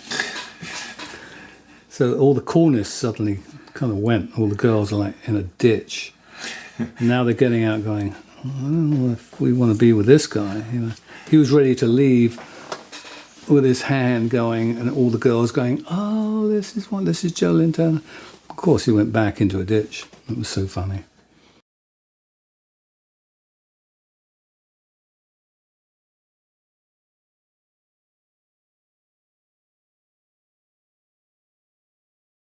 A bit of winding up, of course. I love doing winding up. People were quite in awe and almost frightened of Ritchie Blackmore in a way, because he did have a terrible reputation for pranking.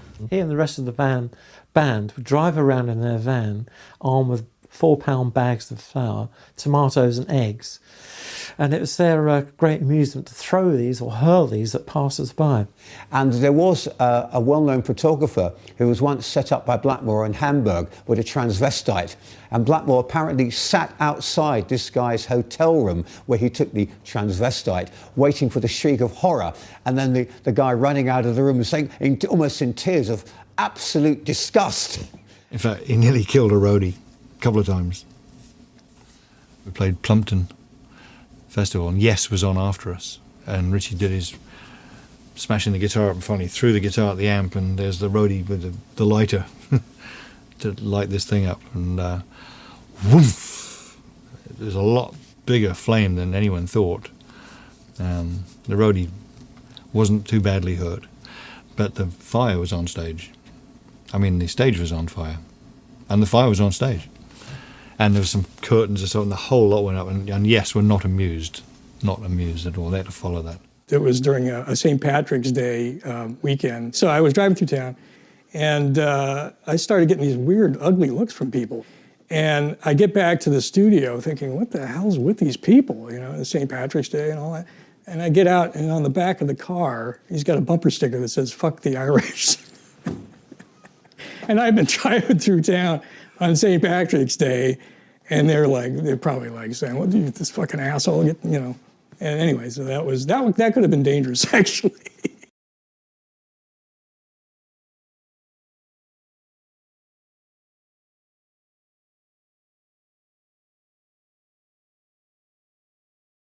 When we first got together, we didn't set sights on each other and say, okay, that's the person I'm going to be with for the rest of my life. We were friends. We were like buddies first. So when we first met, you know, we stayed up all night just talking at a local pub and just felt like we were really connected. And it wasn't the kind of thing where we thought it was going to go anywhere, but we kept in contact. So she could actually drink all these whiskies, which I couldn't figure out. Be in Huntington, Long Island, I'd be drinking whiskies and she'd be drinking. I go, that's her fifth whiskey. And she's still sober. But I think when I was going to the bathroom, she was...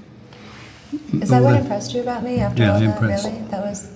And you still remain sober. And I'm like, that's weird. And you thought, I'm in love. That's right.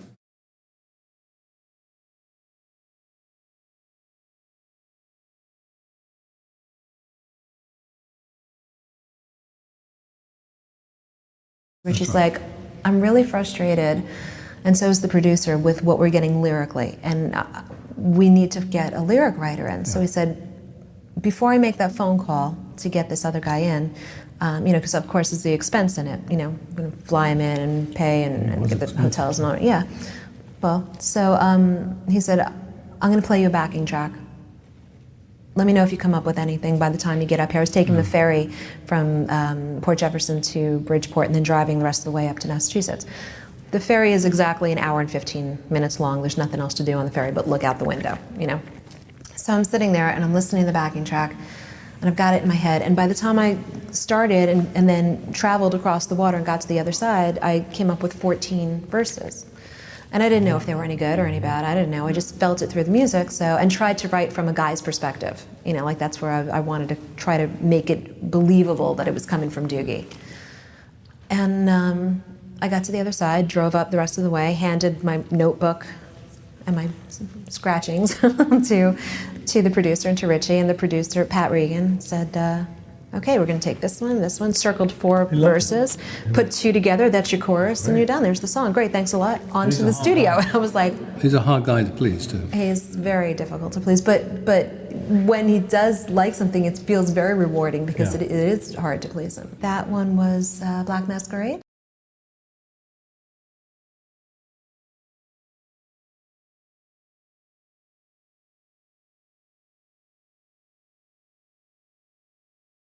When you're playing rock music like that, if you let go of everything, you know, and you just invest yourself in the music, there's just this liberation. Rock music, to play it is just great.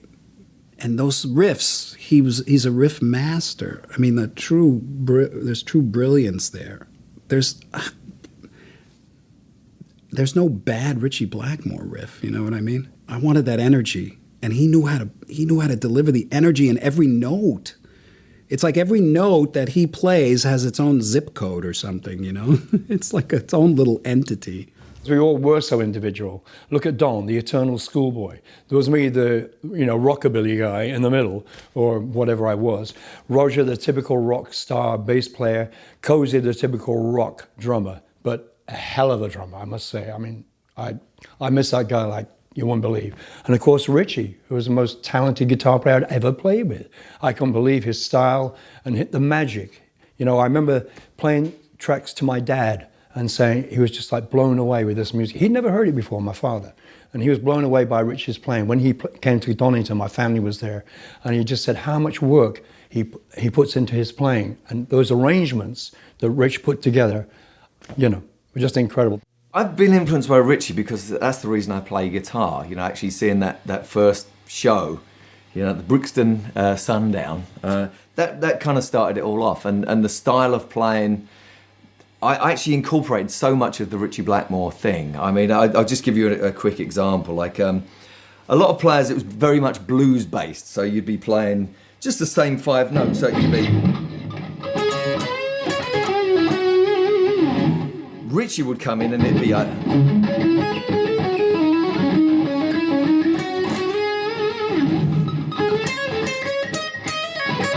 So it'd be all these other notes, and again, you know, that appealed to me. The fact that it was just a free spirit, you know, it was just bringing all these different things in. And there's this thing called hammer-ons. It's kind of you can cheat, you know, you can play, you know, you can do that. But with Ritchie, it was more of a jazz technique where you pick every note. I use a metal guitar pick as well, which to make it even more aggressive, again, which I got over Ritchie. So, but you could, you know, you hear every note playing. It's like, instead of, you know, it's kind of that stuff. And again, the violent attack thing, again, totally from Blackmore, yeah. Immediately when you hear Ritchie, you know it's him.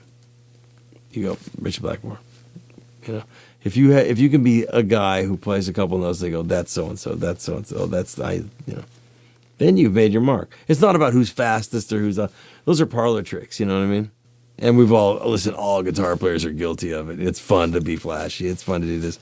At one point in my career, certainly, I mean, the whole fastest gun in the West thing got out of control, and then, you know, add liquor and shit, and then it becomes stupid, and then you make an asshole out of yourself, and now it's on YouTube for everybody to make fun of. That sucks. You know, there's a lot of shit I wish I could brush under the carpet, some shameful shit, and other shit you're proud of. And you go, yeah. We live in this highly judgmental, microscopic world where people with fake names like to pick you apart like a buzzard.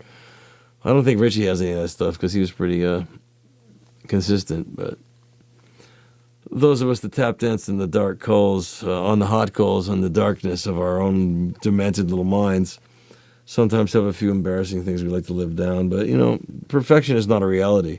Soul brings you through. The blues players of old that were great. They weren't perfect. But they had the heart. They had the soul. And your music and your passion has to come through that, whatever style of music you happen to be in. So if that comes through, any warts are forgiven immediately. I was very lucky to find Queen because, you know, it gave me so much freedom within the band and there was so much to bounce off in Freddie and Roger and John. I don't think Ritchie was able to find that combination that he was looking for. And so I imagine, you know, I'm guessing, I think he's now kind of set in his ways and he's assuming that will never happen. But he found a fantastic combination in the lady that he works with. It's very interesting that Ritchie went towards acoustic in recent times. I also feel that urge because somehow when you've done all the big heavy stuff, it's always attractive, but you want to explore the other side. And an acoustic guitar is a very pure thing with Kerry. As you know, Kerry Ellis and I go out and we do acoustic by candlelight tours. And to me, it's very challenging. And it also brings you incredibly close to the audience because, you know, a rock show is pretty much, you know, here I am, bang, bang, bang. But me and Kerry and Ritchie and Candice can do what they like. You know, at any moment they go, okay, I don't like that. Let's do that. Let's do this. Let's do this different, you know. And that's a great freedom to have in front of an audience. And the audience understands that you're in a situation of great spontaneity and something special happens. I got a call from one of my managers who said, you know, I just got this crazy call, this crazy invitation. Ritchie Blackmore has left in the middle of a tour and they're wondering if you'd like to do it. And I think I just said, that is like the worst idea ever. Like, don't call me back. Just tell them I'm sorry. And I just hung up. I just thought, that's absurd. It was a vacation, you know, it was right before the Christmas vacation. And then about 25 minutes later, I'd gone full circle and I thought, if I don't say yes, I'll never get to play with one of the greatest bands ever. So I called my manager back and I said, you didn't tell them I said no yet. And he goes, no, I've been waiting for you to call back. He knew me, right? So I said, yeah, I don't know how this is going to play out. It could be a total disaster. My good friend Steve Vai had once said, boy, if you can ever avoid replacing somebody famous, You know, that's what you should, just don't do it. It's just because you can't win, you know? And, but I couldn't help it. I just kept thinking, it's Deep Purple, because there was no replacing Richie. I mean, he was just, in my brain, he was too big of a star and too iconic of a player to replace. So I thought, okay, I'm not going to change anything that he has done that I think is perfect. The guys encouraged me to improvise and to create my own sound, but I really felt like I had like Richie on my shoulder going like, that's not what I played.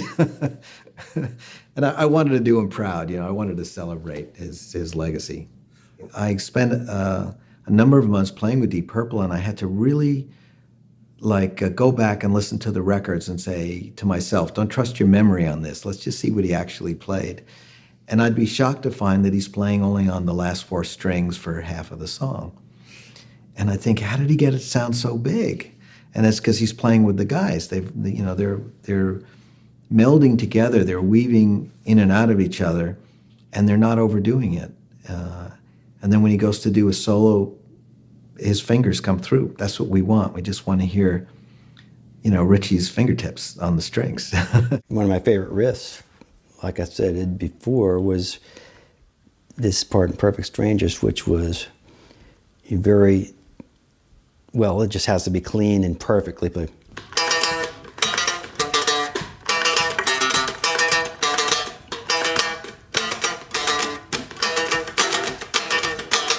It's just, the timing is so weird and a little offset, a little unnatural at first, but it's really cool because it just, with the band and everybody playing, it's really heavy sounding. It sounds like just seeing some Mayan sacrifice or something, you know.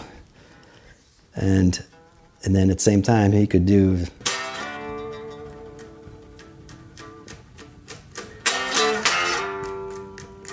just simple power chords, you know, without a lot of chugging, just that confidence of knowing that this is going to work, you know. And then you contrast that with, like I said, his more linear solo stuff.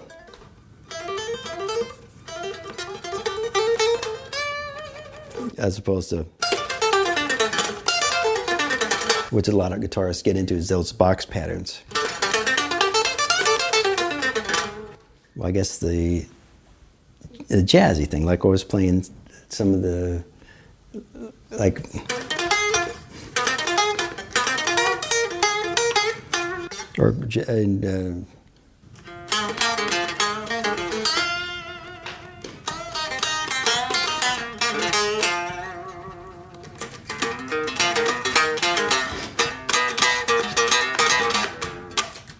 blues, sort of jazzy blues. So I like that a lot better than this, you know, those trudging slow blues.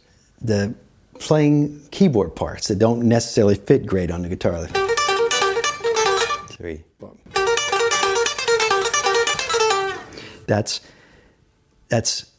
child's play on an organ, because your fingers just naturally fall to it. But on a guitar, it's not as it just doesn't lay out as conveniently. So, you know, learning keyboard parts on the guitar, I think, was another cool part of his style that really contributed. Well, you reap what you shall sow. Ritchie Blackmore on stage sort of had the right thing that attracted our eyes, because when people go to your concerts, they listen with their eyes first. They're not quite as aware of the ears, because that's why visuals are so important, and lights and all the rest of that. But, you know, Ritchie dressed in black and had the Strat and, you know, did all the physicality. And he certainly had a cool name, because names are about all, you know, Ira Lipschitz. That's not a good name for a guitar player. He had Blackmore. Yeah, you know, to a 15-year-old, especially a guy, a 15-year-old guy, go, yeah, that's cool, Blackmore, more black. So all the elements are there. But if you're not going to toot your own horn, I mean, it reminds me of Mother Nature. There's a nest on top of a tree, and the mother hawk comes back with a mouthful of shit that she's going to give one of the little chicklings. Which one's going to get the worms? the biggest one or the prettiest one or the loudest motherfucking bird in the nest. The more noise you make, the more attention you get. Bands are made up by people who are unqualified to do anything except ask the next person in line, would you like some fish and chips with that? You know, it's just, we can't read or write music. But for the grace of God, we'd be shining your shoes. And it goes without saying that it's very, very volatile, and bands tend to flare up. Ego and don't stand in front of me, and I want a longer guitar solo than you sing, or who's producing the record, and on and on. So even the Beatles only lasted 7 years. The fact that Purple not only lasted, and I have to say this, bands are bigger than who's in them. Purple continues, and the thing that Ritchie created, yes, that guitar lick, bam, bam, bam, is proudly being played by other guitar players who came and went. Because though the person may change, your baby continues to thrive. And your baby are those licks and those songs that the band continues to play for old fans and new fans. And maybe that's the greatest joy in it, that even when you're not here anymore, those songs will be. True musicians, people who don't have a choice, you know, they just love music and that's the path they follow, just like an artist or just like a particular business person. If you do it because of an inner pull, like a really creative inner pull, it will probably stay with you your whole life. But if you get into the business for other kinds of ulterior motives, fame and fortune and all this stuff, you could very well be in for a rude awakening. You know, a lot of people think that being rich and famous and very talented equates to happiness. You know, it could bring happiness for a little while, but it's not it. It's not the thing that fulfills you as a human being. Someone like Ritchie Blackmore, I believe, there was so obviously a natural pull to the instrument and the kind of music because he was also merging sounds and styles that were unique, you know. So then when a musician feels another pull in a musical direction, because their juice is in the creation of an exciting idea, everything else is secondary. Everything else becomes of relative importance. Getting together with the old band, making a big hit record, maybe even doing what a lot of fans want you to do, it becomes secondary. If he wants to switch into something else, that's because his inner musical inspiration pulls him there, and true musicians are almost slaves to that. I will remember him when he decides to hang up his tights. Just don't ask me to wash them for him, because I have enough problem washing. I went through 10 years of washing my tights. Where was Ritchie when I needed him?